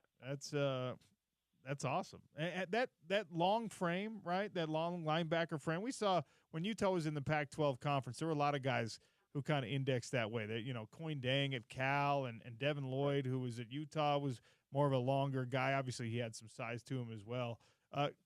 I feel like it can translate and it works in the NFL, but also you look at some of the best and they're the 6'1", 230 guys right now. Right, and look, we had Dorian Williams on our team who now plays up in Buffalo, plays good snaps, and he was similar to me, but we also had a guy who just won the CFL Rookie of the Year. He was about a hammerhead at 5'9", 240. So there's a bunch of different ways to do it, but you try to do the best you can, and you try to optimize on what you can do. I was more of a block slipper and a sideline-to-sideline guy. Sure enough, Nick Anderson, shout out to my boy up there in the CFL, did a great job. He was more of, I'm going to run through your chest and you're going to like it. That's awesome. Sam, I love talking to you. Love the way that your mind works around this sport. We're going to keep having you on spring ball, fall camp, all that stuff. Thanks for your time. Appreciate y'all. Sam Bruckhouse, man, he's good. One of the bright young minds kind of emerging. You know, becoming a broadcaster, you start to see the folks coming up behind you in the game, so to speak. Sam's still in his 20s, and you listen to how, like I said, his mind works around the sport of football. He's at it, Sumer Sports, and a site, a website, podcasts, all the stuff that is very analytically driven. He's clearly got the mind for it and the ability to deliver that information and make it make sense. That's a bright star rising in our industry, James. Absolutely, and it obviously helps a ton that he played college football and played a lot at Tulane and a fairly high level. So I like when you see guys who have been able to marry the real football experience and some analytic research, and that's what Sam's got going for him. 6'4" and ran a 4.5. Don't like him though. Yeah, that makes me immediately not like you. That's incredible. Like, 40 was my best time. It was a 4.5. Like, okay. 4.5s. Knock it off, dude. That's a flex right there. I don't like that one bit. Yeah, but it was interesting to hear him say he's taller than they want linebackers to be now. Built like a 2-guard, he said. Built more like a basketball player than a football player, but he seemed to make it work. All right, we got to take a break. Bill Riley, the voice of the Utes, is going to join us next on the Sean O'Connell Show. It's ESPN 700, 92.1 FM.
Ezra jumps out on it. Here's a three by Townsend. Way too strong. Rebound knocked around, corralled in by Lawson Lovering. Nice rebound, Loss. Here's KD in the open floor. He's going to soar in and dunk it with two hands. That was Keanu Dawes on the dunk. Running Utes ended up losing to number 22 Arizona Wednesday night. That sound courtesy of our friends at the Utah Sports Radio Network. Of course, Bill Riley on the call. Running Utes are back in action tomorrow against Arizona State. Alumni night at the Huntsman Center as this regular season is coming to a rapid close. Bill Riley, the voice of the Utes, joins us now on the Sean O'Connell Show. Bill, welcome once again. How are you? Sean, I'm great. How are you doing? Doing all right. No complaints. It's a beautiful day in Salt Lake City. We'll be out in the sunshine soon enough. Give me a sense of the atmosphere down there. We heard Tommy Lloyd's comments, and I echoed the sentiment that it was impressive that Craig Smith's family, his sons, still showed up to work. But this team, I imagine, was carrying a bit of a weight going into the McHale Center, which is already a tough place to play. I was not there. You were. What was the atmosphere like for the Utes down there in Arizona as they tried to get it done under an interim coach for the first time? Obviously, it was, a tough night because it's your first game without your head coach, but they had a couple of days since the news. I'll say this, having been around them at the hotel and that shoot around, the vibes were good amongst the guys. They really, really were. Arizona's just really good, and there's Utah with good teams and not so good teams and everything in between hasn't won in Tucson since 1986. So it's been a tough building for Utah in general. Game didn't start great. They didn't play it great in the first half. They got down as many as 24 in the second half. Sean, you're like, uh-oh. This could be that point where with the week they've had and everything else, it just, it just might all come crashing down here, and it might be really ugly. They fought. They got it cut to 11 with about 4 minutes to play in the game. Credit those kids, because with everything that went on, it could have been really easy to kind of fold the tents up and call it good. And those kids fought to the end, almost got it to single digits. And, they ended up losing by 17, but the fight was there in the second half. And I think that's a testament to, the coaches that were on the staff, guys like Josh Eilert and Tyler Larson and Lo Leith and those guys, keeping them together. But it's also a credit to the kids, because this has always been a really tight group. This is a good group of guys. They like each other. They've played well together. And I think that kind of showed in the second half against Arizona. It certainly wasn't the result they wanted, but, there was no quit in them, and they kept playing. Coach Eilert seems to, maybe it's just, it's small enough sample size. I don't want to draw too large of conclusions. But it seems like he's more of a Keanu Dawes fan and wanted to see what KD was really capable of. We've seen him have some incredible nights this year, some nights a little bit less than that. Did you get the sense that they were trying to kick the tires on how much they could get out of Keanu Dawes? Yeah, it's funny. Josh told me in the pregame when I talked to him, and then you saw it play out. He goes, I'm going to play the guys that play hard for me. I'm going to reward efforts and guys that are playing hard. And KD was one of those guys. He tied his career high with 18, had 10 rebounds, got 25 minutes. He usually averages about 16, 17 minutes a game. He got 25 the other night. And I think that was because of his play on the floor. And you saw Mason Madsen back out there. Mason hadn't played a bunch in conference play, but he played about 13, 14 minutes the other night and gave good effort. And Josh was pretty clear with me, and I'm sure that was the same message he gave to the team. I'm going to reward you if you go out there and bust your butt and show me effort. And Dawes is one of those guys. And I was even talking to Craig Smith about Keanu quite a bit over the last couple of weeks, because when KD has played a lot, you've seen good numbers, and you can see that he's got a ceiling a little bit higher than maybe some of those other guys. And I was curious if Craig was going to kind of do what you just said, kind of kick the tires and give him a little bit more time out there. And Josh did, and he earned it because of his play, the way he was playing. And I think you saw the results. So it wouldn't surprise me. I don't know, but it wouldn't surprise me over these final 4 games and then the conference tournament, or 3 games, I guess, in the conference tournament, if we don't see maybe a little bit more Keanu Dawes out there. All of our coverage in the noon hour is brought to you by friends at Mountain Land Supply. Visit mountainlandsupply.com. Right now, talking to the voice of the Utes, Bill Riley. He'll be on the call when the Running Utes take on Arizona State tomorrow at the Huntsman Center. Look, when you're an interim coach going to McHale Center, that's going to suck. When You get a bounce back. Hopefully, this is a winnable game, obviously, for the Utes. Arizona State has been hapless, and they're down. They're completely shorthanded right now. And I know that it's not going to change your outlook or your future for this season, at least, but it feels like a critical time for players at the very least. How crucial is a win tomorrow at the Huntsman Center for this running Utes basketball team?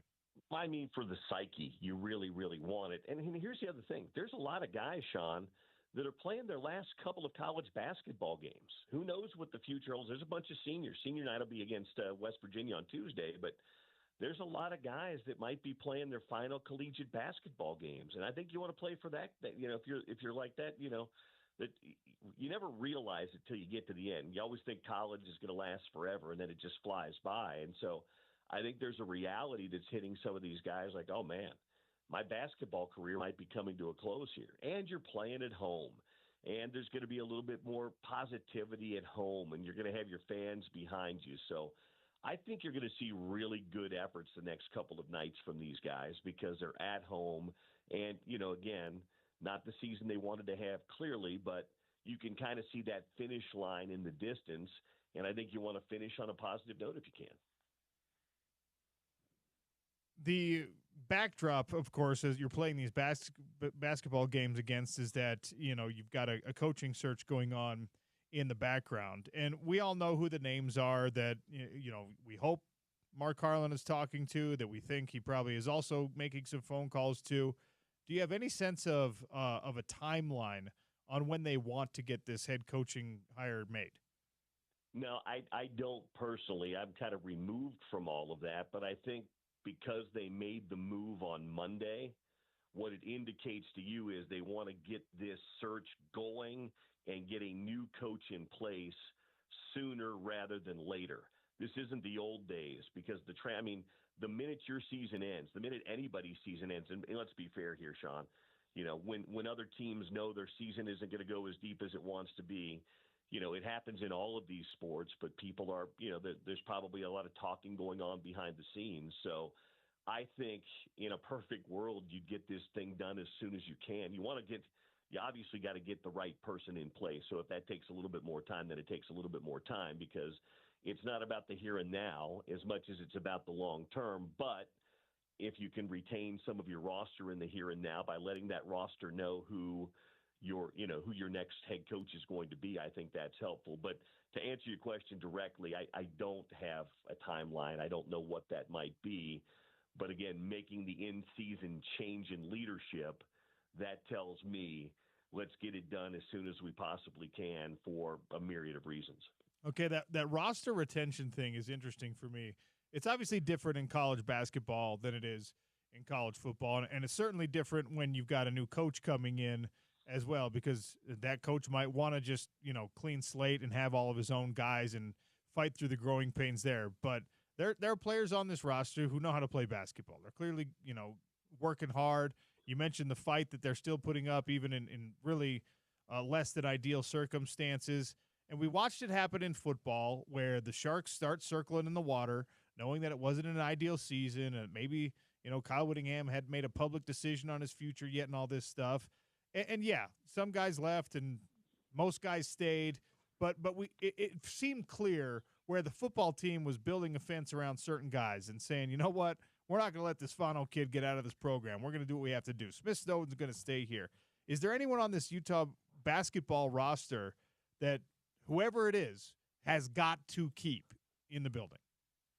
Well, I think one of the reasons why you want to do it sooner than later is if you can get it, you give whoever the new coaching staff is a chance to talk to these kids.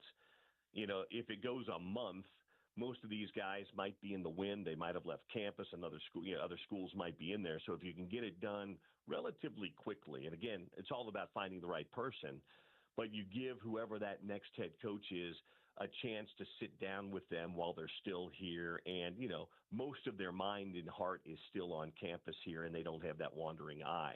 As far as the talent goes, there's, we just talked about Keanu Dawes. This is a young man who I think is still just scratching the surface of what he can be. Ezra Sarr, we've really seen him over the last month in conference play really begin to emerge. I love Jake Wallin's effort. Mike Sharabjamps has had.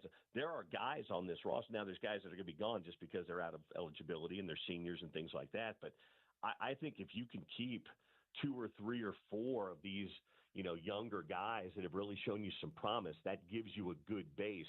I mean, we all understand there's roster turnover in collegiate athletics today, but, having some guys that know the program, that know the building, that have been here, that want to be here is important. You don't want to have to, if you're a new coach, you don't want to have to bring 12 or 13 new faces in. That's a task right there. And then having to try to mesh them and learn the system. So I think there's a handful of guys on this team still that would be really nice pieces moving forward for whoever the new coaching staff is. Before I let you go, in the statement, the official athletic department statement about Craig Smith's firing, Mark Harlan made sure to let people know that the university is invested in the success of basketball. And we know what that means now in college sports. They've got one of the best practice facilities in America. They're going to keep that thing going. They're going to maintain that. They're going to offer a competitive salary, but obviously you've got to get the NIL situation on par with some of what is going on in the Big 12 Conference. And you're never going to be top 4 or 5, I don't think, because of Kansas and what's happening at BYU and whatever. But there's this assurance from the athletic department and from the university, I think, for players, for fans, and certainly for whoever the next coach is, that, hey, we're here to play by the new rules, and we are going to support this program getting back to where it needs to be. What does that actually look like, and how crucial is that? I mean, is it going to take $10 million of NIL money to get Utah basketball on the level where they're back in the tournament all the time? What is it really going to take, Bill? I don't know what the figure is, Sean, but I can tell you there are schools in this conference, like in Iowa State, that are not necessarily flushed with $10 or $12 million of NIL money, that are competing in the top 10. That are among the best programs in the country.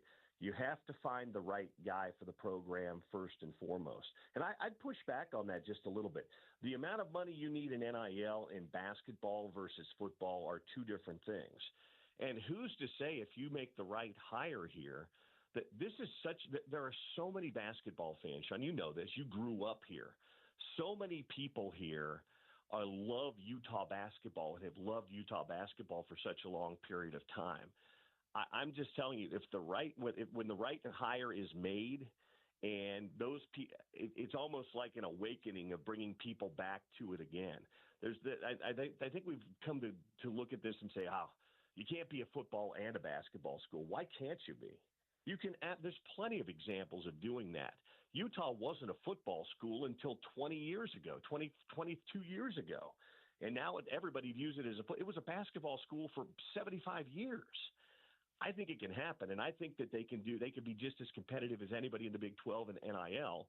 If you get that right, when you get that right hire made, and then people begin to see those results and they get excited about Utah basketball again. And I think there's so many fans out there that are just waiting to just to come back and say, yeah, we're back again. So I don't know what the number is. Again, I'm not privy to a lot of those conversations. You hear rumors about what everybody spends here, there, and everywhere. But I think if you get the right person and they attract the right people, and you find the key is it's not the amount of money. It's finding the players that want to play within your system. I'll go back to Iowa State again. They don't have these 5-star All-American players that were superstars at other programs. Their best player transferred from Buffalo. His name's Curtis Jones. He's going to be one of the players of the year in the Big 12 Conference. He was at Buffalo. Buffalo's not a basketball power, but they found him, and he fit what their system was. And I'm not trying to dismiss NIL here because we know it's part of the game. But you identify who those kids are, and then you work the NIL part of it there too. So I absolutely think Utah can compete. Maybe there's others that don't believe that, but I think when that right hire is made, I think there's going to be a lot of interest in this program, and I think it could change the landscape pretty quickly. You watch as much baseball as anybody I know, and they've decided, Major League Baseball and ESPN have decided to part ways. and it sounds like Amazon, Netflix, and NBC are kind of like vying to be the next home of Major League Baseball. You have a preference? Is there any place that you'd rather see them land? No, I'd kind of like to go. So when baseball lands, I'd like to see it where it's accessible and it's a network that cares about it. Because I do like baseball's such a long. I like to when the Royals are good, especially. I like to watch, but nobody has time to sit down and watch, 3 or 4 full-length baseball games a night. But I used to love watching Baseball Tonight. They'd have it on every night, half-hour show. You'd see all the highlights, get a little analysis. I like the MLB Network with Harold Reynolds and Greg Amsinger and those guys because they kind of do the whip around all night long, and then they have the highlights at the end of the night, the seventh-inning stretch. I just wanted to go someplace where they seem like they give a rip about baseball, if that makes sense. It's not just we're going to air the games, because that's kind of what ESPN turned into. Yeah, we've got the games on, but there's nothing else here. I wanted to go someplace where they care about the games, but they give a little bit more about it too to make it really feel like, because I do love baseball, and I know it's not one of the top 2 or 3 sports in our country anymore, but I still think it's a great sport. I think it's got a great place. But I hope it finds a home where, whoever the network is seems like they care about it. All right, Bill, as always, our conversation is brought to the listeners by our friends over at Advanced Windows. And the weather's warming up. Pretty soon, folks are going to be like, man, it's hot in here. And now my cooling bill, my AC bill is outrageous. Windows can fix that problem for people. They absolutely can if you've had high energy bills in the wintertime because your heat is always kicking on because you've got a drafty home. Now might be a great time to do it. Also, with tax season coming up, getting those returns, it's a great investment back into your house and in Advanced Windows. They'll come out, they'll give you the estimate, and they're going to treat you right too because they're the ones that make all the windows. They make them right here in Utah. And it's all locally owned and operated and produced and right here. And it's like 8 weeks from the time they measure your house to the time they install them. It's all right there. And they back it up with a lifetime warranty, too. So if anything goes wrong for you, or if maybe you're only in your house a couple of more years, you sell, you move on, whoever buys the house from you, those windows are that guarantee moves on to them as well, which is a great add-on and a great feature. It adds great value to your home as well. So on top of all of it, great products. The people are awesome too, from Nate to Jake to Dave to Janitha. The whole crew over there at Advanced Windows is awesome. So they've taken good care of me with my home. I know they've helped you, Sean, and others. So I can't recommend them enough. What's the phone number? 801-850-9100, $25 off 10 windows or more. You can go to advancedwindows.com as well. Check out everything they're offering, window coverings, free measurements, all that stuff. And, of course, it's all done here locally for the life of your home, the life of your windows. Bill, you're the man. Appreciate you. Have a great call this weekend. All right. Have a great weekend, Sean. Talk to you next week. That is Bill Riley, voice of the Utes. Running Utes basketball, 3 more home games. So you're running out of opportunities to take advantage of this text line we've been giving you. Utes to 33986 to win a pair of tickets. That's Utes to 33986. Only 2 home games left, and that's tomorrow against Arizona State. Tickets are also available at utahtickets.com. All right, tank race update. Let's go, baby. It's the Sean O'Connell Show. ESPN 700, 92.1 FM.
The Utah Jazz, they're not actually trying to be great.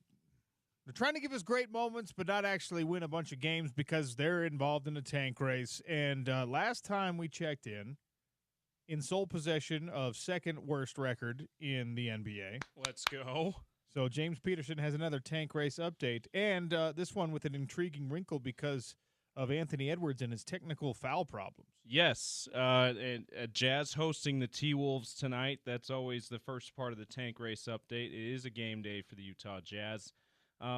Before we get to that, though, let's talk about what happened last night. The Pelicans beat the Suns again, OC. Yeah! Yes! Let's go, Pels. Those stupid birds. Tell you, They keep winning. it's, by the way, honestly, I love it. The worst branding, the worst decision on a team, on a logo, on colors that we have seen, at least in recent sports memory. The But jerseys are horrifically basic. the fact that New Orleans got a franchise and we're just like, well, you know what, we're not going to keep Hornets. And we're gonna rebrand. We're gonna be something. There's so many things that you associate with the fine city of New Orleans and the iconic, very unique culture and everything there. The geography, the Could have come up with the French, the flora, the something or fauna, other, the French, yeah. whatever. Like the bayou is right there, and they came up with a lame bird, pelicans, and then a lame mascot and a lame logo, and the worst part of this was they were like, okay, what color scheme are we going to do? And the owner at the time, the report was that the owner was like, I'm going to let my wife decide. And his wife was just like, see what the Cleveland Cavaliers have? We want exactly that. What Just are you doing? just so dumb. I don't hate their red jerseys, their red alternate jerseys, but everything else way too basic. Anyway, Anyway, that's old news now. But Yeah, I got real basic. mad about. I got mad about it Yeah. for a second there. you basic Pelicans, the dumb birds, they keep winning, but we love it around here. And the Suns keep losing, which is great. Which is great when they play one of these other teams in the tank race. Hornets lost to the Mavs, unfortunately, but they came oh so close to an upset of the Mavs last night. But hey, close but no cigar. Tonight, Jazz hosting the T-Wolves. You mentioned an intriguing thing about this game. It's not that Rudy Gobert is not expected to play. He's missed the last handful of games. It's not that Julius Randle is also not expected to play. He's missed the last couple of games. It's that the Ant-Man, Anthony Edwards, has been suspended tonight, OC. Did you watch any of the Lakers T-Wolves game last night? It was on kind of late on NBA TV. I did not watch it. Okay. I caught about the second half of the game. And the beginning of or third quarter, I don't remember if it was beginning or towards the end of the third quarter. Sometime in the third quarter, Ant-Man was ejected, and he had gotten he'd gotten himself in a scuffle that led to a double technical in the first half. So he'd gotten a second technical, was ejected. By the way, he had no ground to stand on with what he was arguing. First off, it probably should have been an offensive foul on him, but it was a no call. And then he fell down, and yeah, he might have been tripped a little bit in some incidental contact by Gabe Vincent, but that probably should have been a travel. Neither one of those was called. He kept jawing at the ref. He threw him out. Then he throws the ball in the stands. I did see that. Yeah. That was it Blue Chips, the old movie where he punts the ball into the stands? Or Greg Ostertag was also known to punt the ball in real life. Yeah, around here. So he lost his cool and didn't really have an argument in the first place, but lost his cool a couple of times. That's his 16th technical foul. And for those that aren't familiar with the rule here, don't know the rule, 16, once you get 16, it's an automatic 1-game suspension. So that's why he's out tonight. It has nothing to do with his conduct in getting the technical Is Draymond fouls. the last guy that accrued 16 and got? I don't know who the last person was, but I remember this happening with Draymond Green. Yeah, Draymond. It's happened with Draymond. It's happened. I want to say on average it happens like once a year, but I don't remember the last guy in particular. It might have been Draymond last season. So he's out because he's suspended. That's a much more winnable game for the Jazz, which makes us nervous around here in the tank race. Their three best players all out with injury or a suspension from Ant-Man. Jazz, though, doing their best to continue the tank effort. Lowry has been ruled out.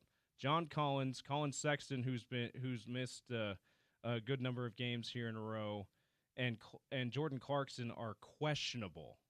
I wouldn't expect those guys to go, especially given that the T-Wolves have their three best players out. So there you go. That's 7:30 tonight on K-Jazz at the Delta Center still. They're still in this long homestand, OC. That's continuing tonight. Pelicans at Suns again. Of course, we opened this with the update that the Pels beat Phoenix last night. The Suns are now 2-10 in February. Let's hope they can keep the bad basketball going tonight against the Pelicans. And then a bonus one that has more to do with the T-Wolves part of this, the secondary tank. Clippers at Lakers, 8 o'clock on ESPN. The Clips trying to hold off the T-Wolves for 6th and need a Clips. We need a Clips victory for the secondary tank. All right. We just need it. Quickly, this weekend, Saturday, Hornets hosting Wizards. That's a win-win. Rather the Hornets win, though, because they're closer to Jazz in the standings. But either way, Jazz gain in the tank race with that. Jazz hosting the Pelicans on Sunday. Huge game in the tank race. Everybody better be tuned into that one. T-Wolves at Suns, 7:30 on ESPN. That's one when we need the Suns to start winning. Okay? Let's go, Phoenix. And then Clippers at Lakers again, that factors into that secondary tank. Side note, remember Brooklyn had been in the race for most of the year, OC? Uh-huh.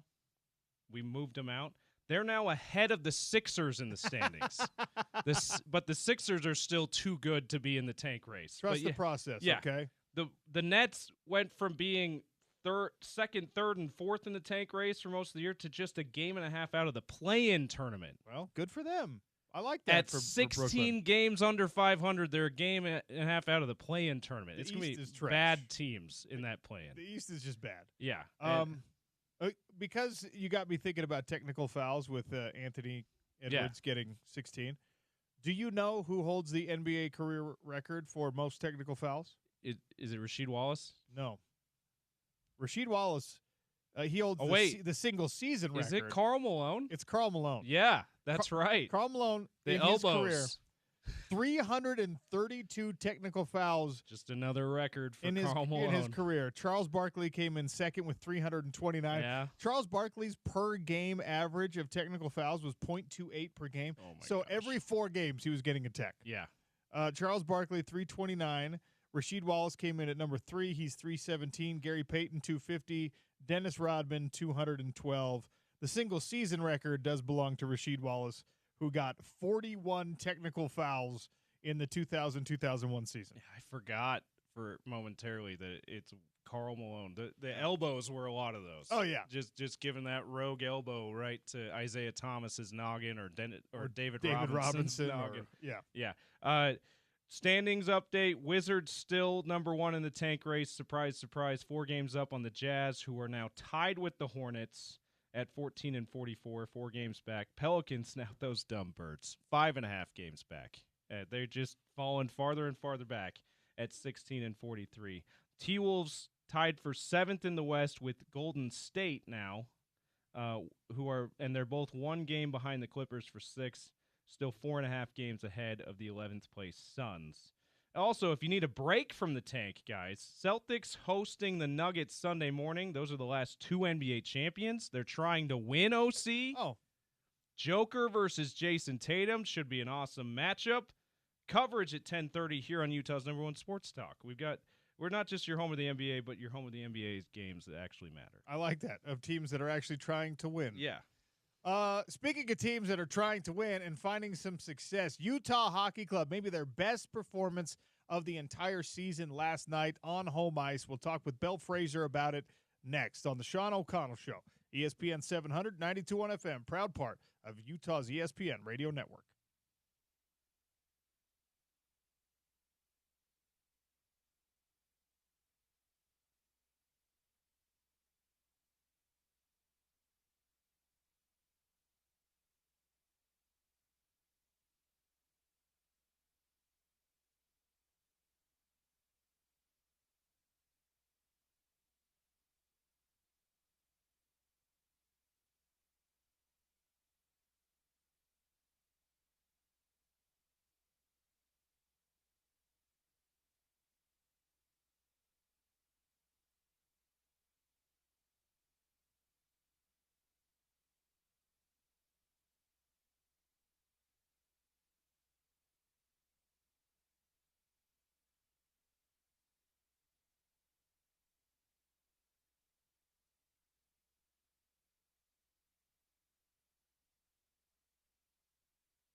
Cooley will pick it up. Turnover, Minnesota.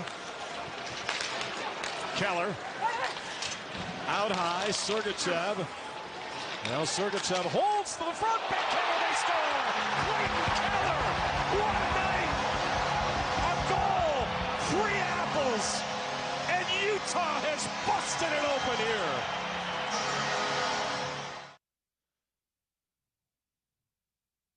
Clayton Keller goal from last night's 6-1 win over the Minnesota Wild. That's right, 6-1 in NHL hockey, courtesy of Smith Entertainment Group. That Matt McConnell on the call. Utah just outside of that final playoff spot in the West, 2 points behind the Canucks. Belle Fraser, our own Utah Hockey Club insider, because we've turned her into that on the Sean O'Connell Show. Kind enough to join us. Belle, welcome back. How are you? Good. How are you? Doing awesome. Was that Utah Hockey Club's best overall performance of the season? I might have recency bias, but it definitely felt like it was up there. You know, we asked Coach after the game, being up by more than 2 goals in the third period. They're up by 5 in the third period, and he joked it. He said it's kind of weird. That was cool, not having to grip our sticks and kind of play down to the wire like they do in most games. The 2 games before last night's 6-1 win were both 2-1 wins. So for the majority of the third, they had to really shut it down defensively, and they weren't able to extend their leads. Nonetheless, they came away with the 2 points. But yes, Utah really dominated in all 3 zones. And when you look at the 6 goals, there were 6 different goal scorers. So I think that just shows the depth they have when they're healthy, how everyone is really bought in at this time of the season. And you heard it on the clip you just played, but Clayton Keller had a career-high 5-point night, 1 goal and 4 assists, which when your captain is pulling through like that and games that are basically playoff games for this team throughout the regular season, that's what you want to see. And it extended their win streak to 3 games, 4 games straight at Delta Center. So things are working for this team, but it's short memory. You know, they play New Jersey tomorrow, and they've got to keep going. Winning 1 game is not enough. They basically have to win 80% of their games until the end of the regular season if they want to sniff the playoffs. So last night was great, but I think the guys have probably already forgotten about it and are focused on tomorrow's matchup. Well, it's been really impressive these last 3, finding ways to win, and especially, you know, Minnesota's they're a playoff team. They're a really solid club, and I know that you're not going to win 6-1 every single night, but to be able to put a quality performance together against a team like that on the home ice and to start building a little bit of a win streak. You talked about what this team is capable of when healthy, and that has been, it seems like, the story since the 4 Nations break. Like, there was a lot of anticipation going into that. Hey, you know, we're finally getting bodies back, and we can really get a sense of what this team is. Is it that simple that this is just what they should be when they're healthy? Yeah, it partially is that simple. It's pretty crazy that it took nearly 60 games for the roster and lineup that general manager Bill Armstrong imagined this summer to come to fruition. You know, they just have had a lot of key players out at different times, and Sean Durzi played his 4th game back from injury last night, and his first game in the lineup against the LA Kings, that was the first time Sergachev, Marino, and Durzi had all been in the lineup at the same time this season, which is crazy to think about. And you're finally seeing a healthy Utah D-core, which is really important when you're creating offense too, because Coach talks about it all the time, but offense starts in the D zone. When you're killing plays from the other team, when you're having strong breakouts out of your end, that's where it all starts. So I think you kind of see the correlation there. When they're a little bit more sturdy on the back end, that translates to their forwards not having to pinch in as much and be able to break out on the play and play up instead of helping out on defense. So yes, this is what the team should look like when they're healthy. Michael Carcone was out last night. He's day-to-day right now. But, you know, that's okay. They put in Liam O'Brien on the 4th line instead and moved Alex Kerfoot up to the 2nd line. So that's not as big of a loss as Logan Cooley or Dylan Gunther was. So they're still majorly healthy. And, yeah, you're kind of seeing it. People are able to play better within shorter amount of minutes. They're not getting overused. So I think that has definitely led to some of the team's recent success. Circling back to Clayton Keller's career performance, career night, 5 points, as you mentioned, a goal and 4 assists. And, you know, we index on this maybe a little bit too heavily, but he got snubbed on the 4 Nations roster. And is he playing with a chip on his shoulder right now, particularly in front of a Minnesota Wild club whose GM is involved in that selection process?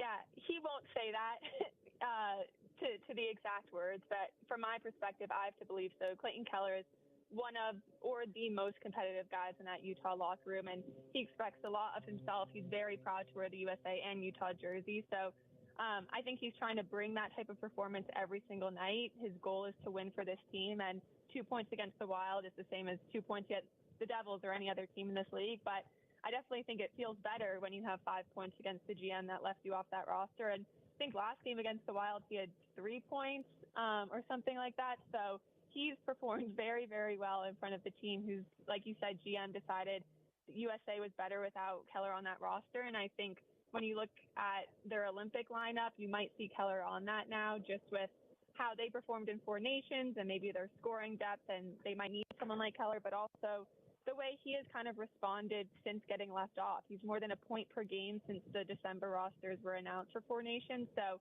he's done everything he can, but I don't think it's with the mindset of proving Bill Guerin wrong. It's more of let's get my team, my NHL team into the playoffs. And then, like he says, the rest will kind of work itself out next year. Belle Frazier, Utah Hockey Club insider from the Salt Lake Tribune, is our guest here on the Sean O'Connell Show. Utah Hockey Club chasing that playoff spot, 3 wins in a row. You mentioned 80%. They got to win 80% of the remaining games. When you look at the roster and you look at the schedule and you look at who's healthy and who hopefully, knock on wood, will stay healthy, how realistic is an 80% win rate the rest of the way in your mind? You know, Utah's going to need some help, and Dylan Gunther, I think it was very clear about that. He said, we're going to try to get as many points as we can, but some teams in the Western Conference are numerically going to have to lose for Utah to get in. It's a really close race right now. Utah's currently 2 points out from the Vancouver Canucks, but the Calgary Flames are 1 point out, and Utah's 1 point behind them. And the St. Louis Blues are 1 point behind Utah, and the Anaheim Ducks are 3 points behind the St. Louis Blues. So it's not like it's wide open at all. I really think this could be determined in the last 3 games of the regular season. And it's hard to take an overarching view of, okay, you need to win, 18, 17 of the next 20. I think that can be overwhelming and put too much pressure on these guys. And I know it sounds cliche, but they really are taking it one game at a time. I think that's all you can do right now. But if from all the versions that this team has had this year with different players in their lineup, this is the one I would say fans should have the most confidence in that could get this job done. I know it was a struggle throughout the season, missing key guys in October and December, but this is the time of the year that you want everyone strong and going, and I think they've really embraced that. You know, this week they've had 2 days without practice. Today was an optional, so I think they're really trying to focus on their health, resting up, and just getting ready for this push. It's a lot less going over lines and drills and things of that nature. I think they all kind of know what they have to do, and it's a matter of healing up and getting ready for the next one. Vejmelka going to be in goal against New Jersey? Yep. So Coach said today that Vejmelka will start against New Jersey, and this will be his 4th consecutive start. When Ingram came back in January, Utah kind of defaulted to a goaltender rotation, which I think a lot of people question just because Vejmelka had played really strongly when Ingram was out, when he was playing consistently. And Vejmelka, like any NHL player, said, you know, I feel the best physically and mentally when I'm playing every night. And I think when you saw them playing every other night, Utah's goaltending just was not as strong because both of those guys' preparation is different. They're not getting as many reps. And Coach said today, points, we're desperate for points. We're desperate for wins. So you kind of have to go with the guy that you have the most confidence in. And Vejmelka has been a gamer for them. You know, everyone in that room has said he's a really big reason of why they can even make this push right now. You know, he came in when Ingram went down and won, I want to say like 8 of 12 games for them. And that's a big bulk of points that has Utah in the conversation. So it seems like Vejmelka is their guy right now. And I don't see them going away from him unless he's tired and needs some rest. So, if they could make the playoffs this year, and you know the that number you talked about, 17 or 18 out of 20, that is daunting to think about for a squad that is just now really rounding into itself. Would it feel that is a rebuild ahead of schedule? Is that a rebuild kind of on the schedule if they had stayed healthy all season, but because they didn't, now we could call it ahead of schedule? In a big picture sense, making a playoff appearance first of all, the first year in Utah would be absolutely fantastic from a fan perspective. Mm-hmm. But from a franchise and organizational perspective, they have a long-term plan here. And they've been pretty clear about that from the introductory press conference onward. Would a playoff appearance be drastically ahead of schedule for this team? I don't think it would be drastically ahead of schedule, but it would be, it would be a bit ahead of schedule. And I think it would be really exciting and rewarding for the group to know that they were the team to kind of push this organization over the edge. From the beginning of the year, like we've talked about, Bill Armstrong and a lot of the players said they just want to play meaningful hockey at the end of the year. And it was funny, I was talking to Ian Cole, who has made the playoffs for the last 14 seasons of his 15-season NHL career. The only time he's missed it is his rookie season. And he said, I've never been in a locker room or on a team where the last 20 games of the season, you're kind of just like throwing them away because you know you're not going to make playoffs. So I think it's been really important for this team to have guys like that in the room, where his only expectation of NHL hockey is to make that push right now. So I think the fact that the younger players are playing in such high pressure, high stakes games right now is kind of where the team wants to be. And I think Bill Armstrong is happy with that they're in the mix this far into the year. But I think this team really, really, really believes they can do it. And that's coming from the players. So of course they're going to say that. I think there's a lot of underlying numbers and maybe analytics that could push against that or not make it so clear cut. But I've talked to Alex Kerfoot, Sean Dursey, Michael Kessling, the whole room, especially with the trade deadline coming up, says, we have the belief in this room without adding or subtracting any pieces that we can make this jump.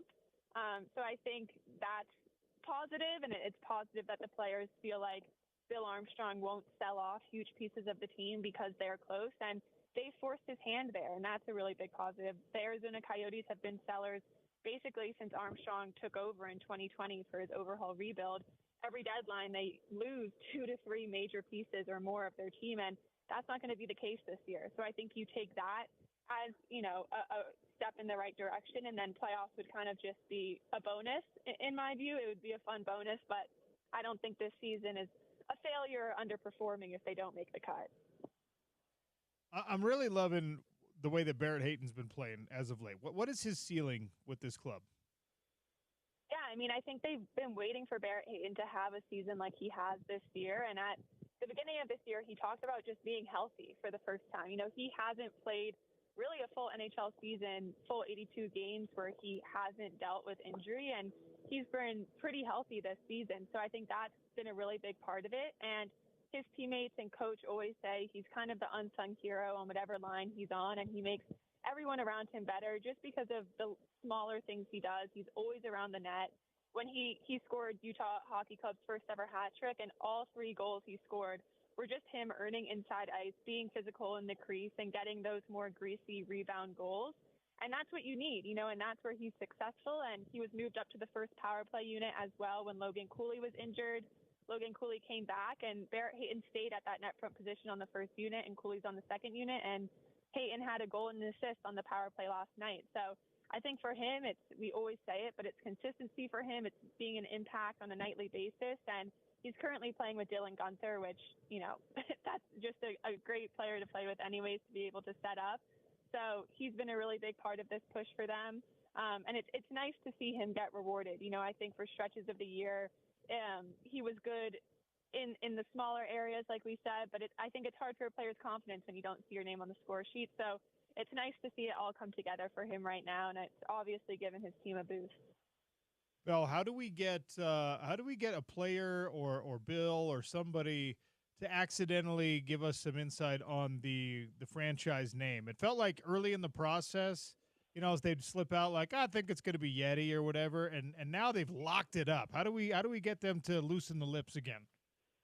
Yeah, I don't know.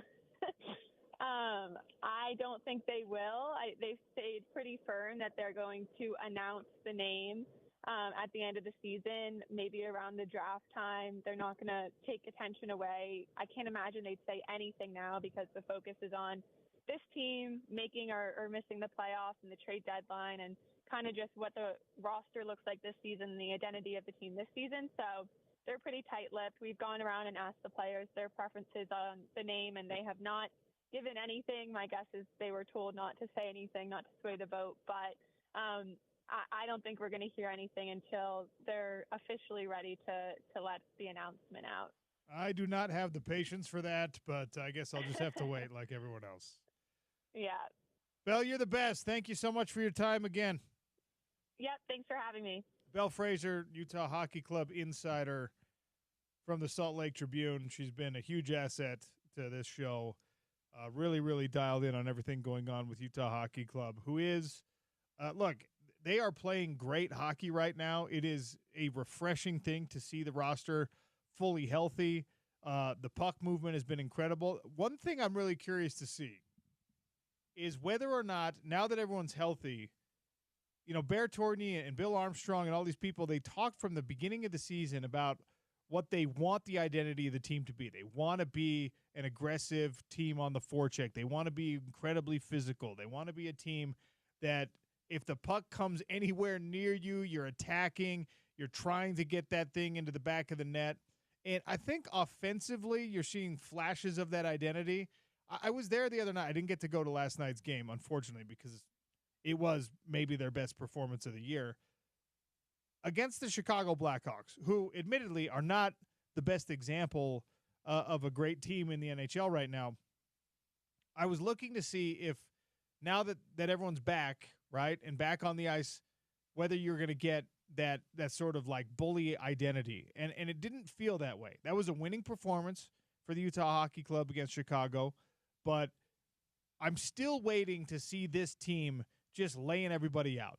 Teams having to keep the head on a swivel, and for this team to be the obviously bigger, stronger, nastier, more physical team in these matchups. I don't know if the roster can do that right now, especially your forwards, which is always the case in hockey, but especially your forwards are more finesse players. You don't have a ton of like Sergachev built type individuals. Durzi is awesome, a little bit I don't know. He's not the biggest, most intimidating defenseman in the league. There are questions I have about your philosophical identity versus your actual identity with this Utah Hockey Club team. But I only say that because I think that you're yet to reach your ceiling, and we're starting to see them approach that ceiling. So I want to know if that is going to manifest itself, if that portion of the vision for Utah Hockey Club from the coach, from the GM, from the captains, the players, for that matter, if that's going to manifest itself. They're starting to get more offensive opportunities. Big portions of this year, they'd be like in the opponent's zone. They'd be possessing the puck. They'd be dominating that time of possession, so to speak, and yet still not generating meaningful chances and a bunch of offense and a bunch of goals. Now it's translating more directly. Now that control inside the zone is turning into goals. Is turning into assists and stats for your best players, for your best skaters. Is that going to continue now as this growth pattern we're watching kind of like fleshes itself out? Is that going to eventually be, all right, now also we have every single night we've got more hits than the opposition. Every single night we've probably got more penalty minutes than the opposition. Every single night we are coming out healthier and they're coming out more beat up. That's the ideal vision of the leadership on this team. I don't know that we're there yet, but we might be getting close. Yeah, Spicy Tuna, Liam O'Brien had quite a hit last night. So there was a fight, like 3 minutes in last night? Yeah, he's trying his best to establish that physicality. The problem is he's not shown that he's a good enough player in other areas to be on the third or fourth line on a nightly basis. And that's he's kind of the replacement player if there's an injury or a rest night. So that's the problem though. One of the guys who is big enough and has that physical mentality is not quite good enough to be in the lineup on a nightly basis. So but yeah, when he gets his opportunities, Liam O'Brien's certainly trying to check people into the boards. He had at least one, and then I think he was involved in that fight you're talking about too. So it seems like they just need more of those guys, and guys who are just maybe a bit more talented too, talented enough to be in the lineup on a nightly basis, and maybe Liam has it in him to improve to be able to get in there, or maybe Bear Torney's like, you know what, we need his physicality, even if I don't think he's quite talented enough to be in the lineup every night. We'll see. Let's see. I'm looking. Liam O'Brien is weight-wise, he's the third biggest guy on the roster, according to the official. Yeah, he's a big guy. He's a big dude. You can tell just looking at him compared to the rest of the guys on the team. He's got some mass to him. Hockey is deceptive because there's a lot of equipment going on and the skates, right? Yeah, the goalies always look like they're massive, but it's just their pads are huge. Yeah, goalies are actually Utah Hockey Club's got some decent. They got some pretty big goalies, like height-wise especially. Pamelka's 6'4". He's a big guy. 6'4", 224 is actually the second biggest dude on the team. Anyway, we got an airing of grievances coming up. We'll close out the show talking to Spence Checketts. Give away, I don't know, some Pantera tickets maybe. Oh. I have a grievance with. I think a lot of people are going to be nodding along to this grievance. I think I'm going to get a lot of agreement on this grievance I'm about to air. More than my Apple users superiority complex from last week. Nobody agreed with that, James. You were on an island, my friend. Okay. Sean O'Connell Show and the airing of grievances. We do it every Friday. Unburden yourself. 877-353-0700 at Real OC Sports if you want to tweet them at us. It's Utah's #1 sports talk, ESPN 700, 92.1 FM.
Time to air your grievances on the Sean O'Connell Show, 877-353-0700. You could call him in. You could text him in.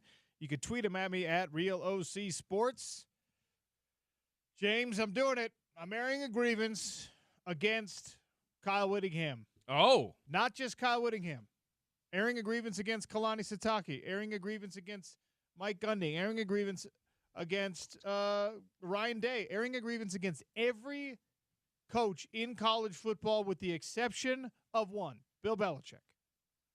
Here's why I'm airing this grievance, ladies and gentlemen. There's not a program in the country right now who doesn't want more NIL opportunities. There's not a program out there that doesn't want more revenue, more exposure, more appeal for the elite recruits, more opportunities to put those elite recruits, on televisions on a well-established program that already has millions and millions of viewers. Have you seen this? North Carolina is getting a Hard Knocks. Oh. Belichick coming through. Hard Knocks. While all of these other college coaches are battening down the hatches and locking the doors and putting up the privacy windows, Bill Belichick in North Carolina are going to allow Hard Knocks cameras in, like the NFL franchises have done for years and years and years and years. And they're going to give us a little mini documentary version of what it's like as Bill Belichick moves on from NFL coaching and comes back to the college world. What this translates to for North Carolina is cash money. Okay? Yeah. And cash money produces better players. And then those better players being on this documentary version, this Hard Knocks, creates more exposure, which in turn creates more money and more opportunity and more NIL and better recruits. And now you've allowed Bill Belichick in, 6 months to do something that everybody in college football should have been knocking down the door to do for years, but everyone's too secretive and everyone's too worried about it. We can't showcase this. We can't. That formation that we invented, knock it off. Transfer portal. This is the answer. I love it. How much money would I pay to have a Hard Knocks, a local company, produce a Hard Knocks version of Utah football in the spring, the summer workout, and fall camp? You don't have to show me any practice during the season, Coach. You don't have to show me anything. Just show a little bit of the meetings. Show, what did we get on the best versions of Hard Knocks? Show like 7 players sitting down with Coach and learning like, hey, dude, we're not going to use you this year. You might want to jump into the transfer portal. Give me that. Yeah. And I will pay you $100 to subscribe to that for one season. I will. It's material for the show. It's something that interests me anyway. Like, I'm not alone here. Hard Knocks, ladies and gentlemen. Call it something else, but make it that. The NFL and HBO gave you this cookie cutter thing and said, this is what viewers like when they don't have actual competition to watch in football. They like this. They like these storylines. They like Liv Schreiber narrating it. Let's go. And I know the NFL coaches have decided it's a pain. Players seem to like it, but the coaches and some of the front office people have decided it's a pain. And Bill Belichick has said, you know what would be cool? If we turn this into a bunch of dollar signs for North Carolina football. And that's what he's doing. It was more like, it'd be cool. Yeah. With dollar signs and Hard Knocks. Tar Heels.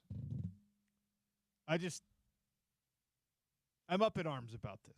How did you let Bill Belichick come in with his 24-year-old girlfriend and just be like, you know what I'm going to do? I'm going to do something in college football that you guys have failed to do, and it's going to make me a lot of money and get me a lot of exposure.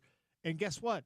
I'm going to watch it. I don't want to watch North Carolina football anything, but I'm going to, because Hard Knocks is an established product that I've already learned to love. Absolutely.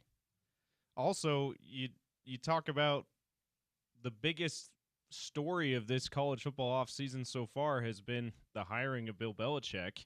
and whether or not he can be successful at the college level. And now we get an inside look, a very curated, very edited inside look on how his first training camp as a head coach will be.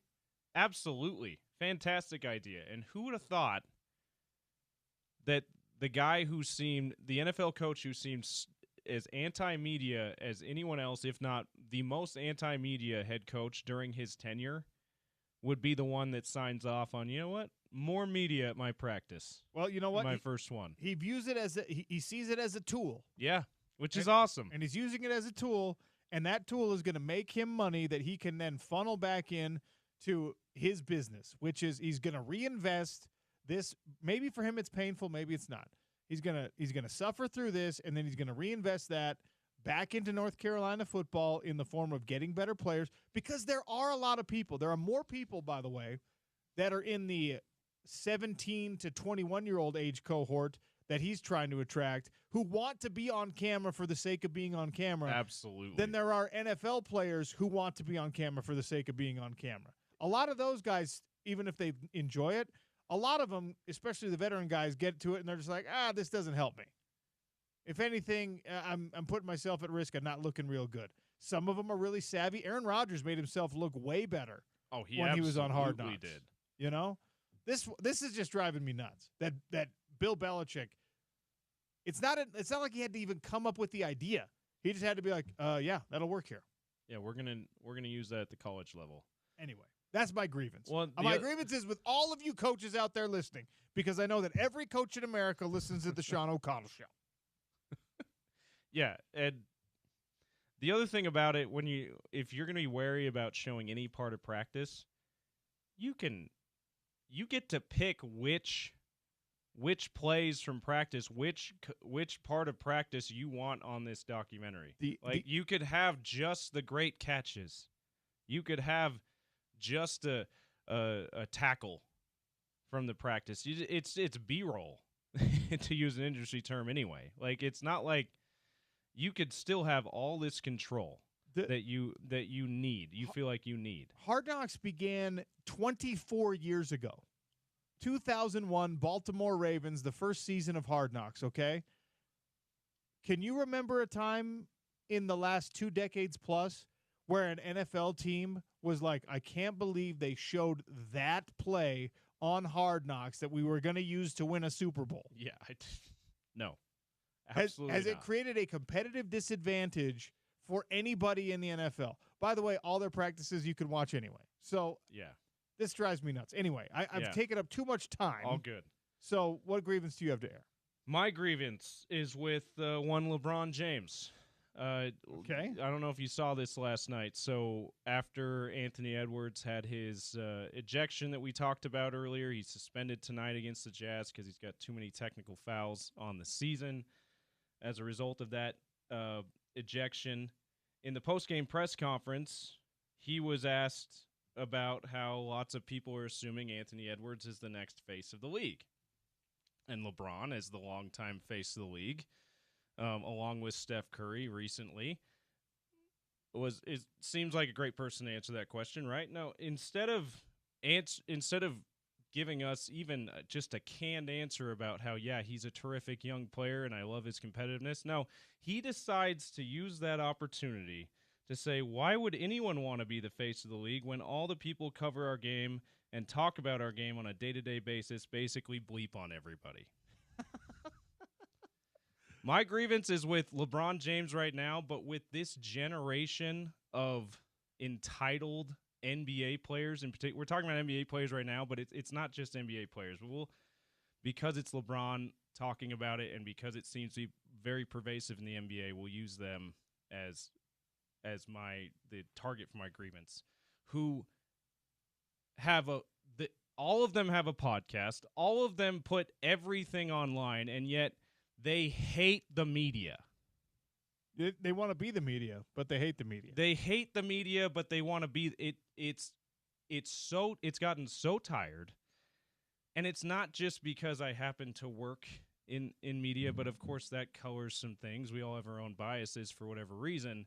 But do they not realize that the reason why they're going to be making $60, $70, $80 million, $100 million a year soon is because of the media?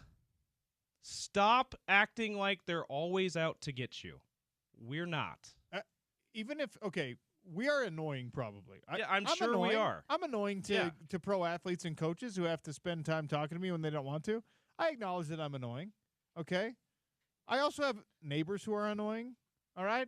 Every once in a while, I'm probably annoying to my spouse. My wife probably finds me annoying. There might even be rare occasions where I find her annoying as well, right? Guess what? It's part of the deal, okay, guys? That's why you're paid so much. And this is not just play. I know I targeted the players, but coaches act like this too far too often. Like, do you like being paid tens of millions of dollars for coaching a game that kids play? Okay, well then sit on the podium and answer our questions. Why would please. anyone want to be the face of this league? LeBron James, why would anyone want to be the face of the league? We went over this last week. LeBron, you've been the face of the league. And honestly, he's been a remarkable face of the league. He has been a great example of what a star athlete under a lot of pressure, finding success. He's done as much as you can expect of him. Going from starting it at high school when he age, was 16 years old, it's incredible. And I have very few complaints with how LeBron has carried himself in his time in the NBA. This is one that I have. Why would anyone want to be the face of this league? Because you're going to make $80 million this year, LeBron. That's why people want to be the face of the league. And guess what? If you don't like the criticism, you can just not look at your phone. Like, I mean, I know that's harder for other people. I know that that's not as easy, always as easy as it's said. But it really is, like, you don't have to look. You don't have to listen. Like, you can be as isolated as you want to from the criticism you get from being the face of the league. So you get paid so much. Like, can we not complain about the people who help you make that much money indirectly, but still help you do that? Like, come on. And we're just trying to tell stories. By the way, someone jumped on the text line, jumped on your anti-Apple ranting, airing grievances. Did you see this? I missed it. And this is actually pretty spicy. Okay. Saying that all you Apple users look like tools. Grievance, you're snobbish. All right, fine, relax. Okay? I agreed. I couldn't have said it better myself. At best, your phones are equal to the other major brands. At worst, they suck. So stop acting better than everyone for having an iPhone. You just look and act like a tool. I got one more grievance. There's at least two people, OC. I'll air this one and then we'll get out of here. Okay. The search engine optimization or the recommendation algorithm or whatever on your television, on your Netflix, on your streaming services, when it's like top movies this week or top movies this month or whatever. Top for you, whatever. Yeah, top for me. Okay. I fell for that with Apple TV. All right. Oh. This new movie, The Gorge. Speaking of Apple. Yeah, this new movie, The Gorge. Okay. Okay.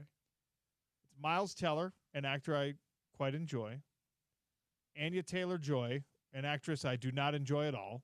Okay. But it was like this plot, and it seemed like it was going to be some top secret spy film kind of a situation in the little synopsis. I made it through an hour of this movie, roughly half. Honestly, the worst movie I've ever seen, probably. It was so bad. And it was like that. Thanks, Apple. I was like, what? And this is, I don't know, $100 million budget. It is terrible. Just awful. 68% on Rotten Tomatoes, which means I don't trust anybody. If more people like this than didn't, it is such a bad movie. It's giving you trust issues. I wasted an hour on it, and now Apple TV, look, I do have an iPhone, but Apple TV, I'm never listening to you again. That movie sucks. Grievance.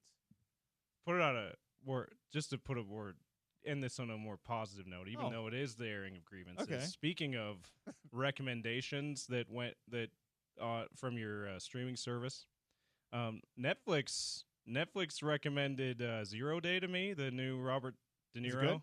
So good. I Okay. haven't finished it yet, but it grabs you at the beginning and keeps a hold of you through the whole. I watched like the first 3 or 4 episodes in one sitting. Okay. So 0 Day, awesome. If you haven't seen it, it will make you scared of this disaster possibly happening Great. in real life. But I can't get enough of it. I wish it wasn't a limited series and we got, it was one in multiple seasons because it's that good. Okay. 0 Day. I'm So going to have to watch that. Netflix's algorithm, I have no complaints. If I don't like it, then I'm going to air a grievance against you Okay. after I watch it. The reason you might not like it is you might feel it's the catastrophe is a little too realistic. A little too on the nose. And it might scare the crap out of you, but I still enjoy it, even though that I feel that way. All right, ESPN 792 FM are welcoming Simple Plan and Bowling for Soup to the Plaza at America First Field August 16th. Spence Checketts is going to give away a pair of tickets on the drive, so make sure you're listening to the drive today from 2 to 6. I've got Pantera tickets to give away next, and then we'll, of course, talk with Spence Checketts. It's the Sean O'Connell Show on ESPN 700, 92.1 FM.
Spring into savings with Burt Brothers. Get your car ready for the season with $69 tires, $50 off service tickets, and $79 alignments with a purchase of 2 or more tires.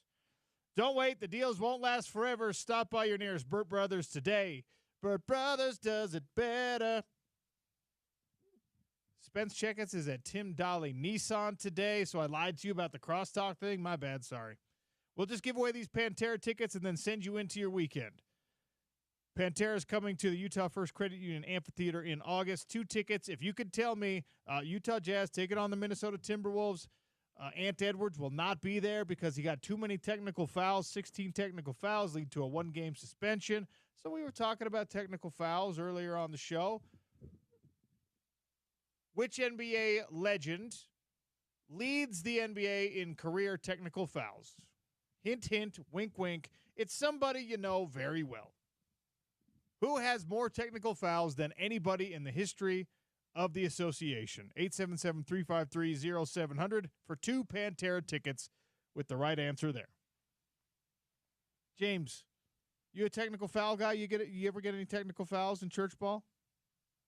Not in church ball. I got thrown out of a intramural game because, but it was a technical. Not a technical foul. It was a technicality in the rule.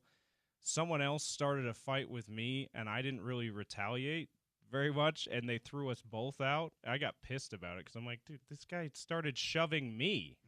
And I got him up. Anyway, the rule apparently at the old formerly Dixie State intramural basketball was anybody involved in a fight, whether they started or not, whether they participated much in it or not, they have to be thrown out. So I was thrown out of a game. Should have on a technicality. Yeah. Well, if you're going to get thrown out, you should have thrown a punch anyway. I know. I should have. I should have fought back.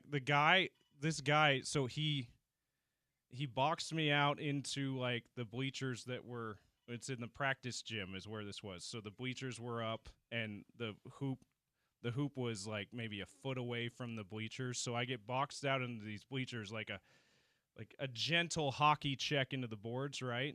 And he just kind of stayed on me, so I did a little shoulder like roll thing, and it totally set him off. And he starts shoving me, and I'm like, "What are you doing?" And we both get thrown out. That's too bad. I know. I should have got my money's worth. So you learned something today. James is a pacifist, 1, and 2. Just go ahead and fight if you're going to get thrown out anyway. Those are not the views expressed by ESPN 700 or Broadway Media. That's me. Have a great weekend, everybody. Stay tuned for The Drive with Spence Checketts. And, yes, several correct answers coming in on our text line. Karl Malone, all-time career leader in technical fouls. Yeah. The mailman was delivering illegal elbows all the time. Yeah, still kind of surprising. Now, I caught more of the tail end of Malone's career, so maybe I'm not. I mean, I knew about the elbow thing, but I don't remember him being so demonstrably angry with officials to get a bunch of technical fouls that way. Maybe I just missed a lot of that. But yeah, it's somewhat surprising that guys like Rasheed Wallace didn't have more. He didn't play as long. That's true. He could have. The longevity hurts Malone. You got to be cantankerous for a lot of years, and that was Karl. Thanks, everybody, for listening. Thanks, everyone who joined the show today. Have a great weekend. We're back with you Monday on the Sean O'Connell Show, ESPN 700 and 92.1 FM.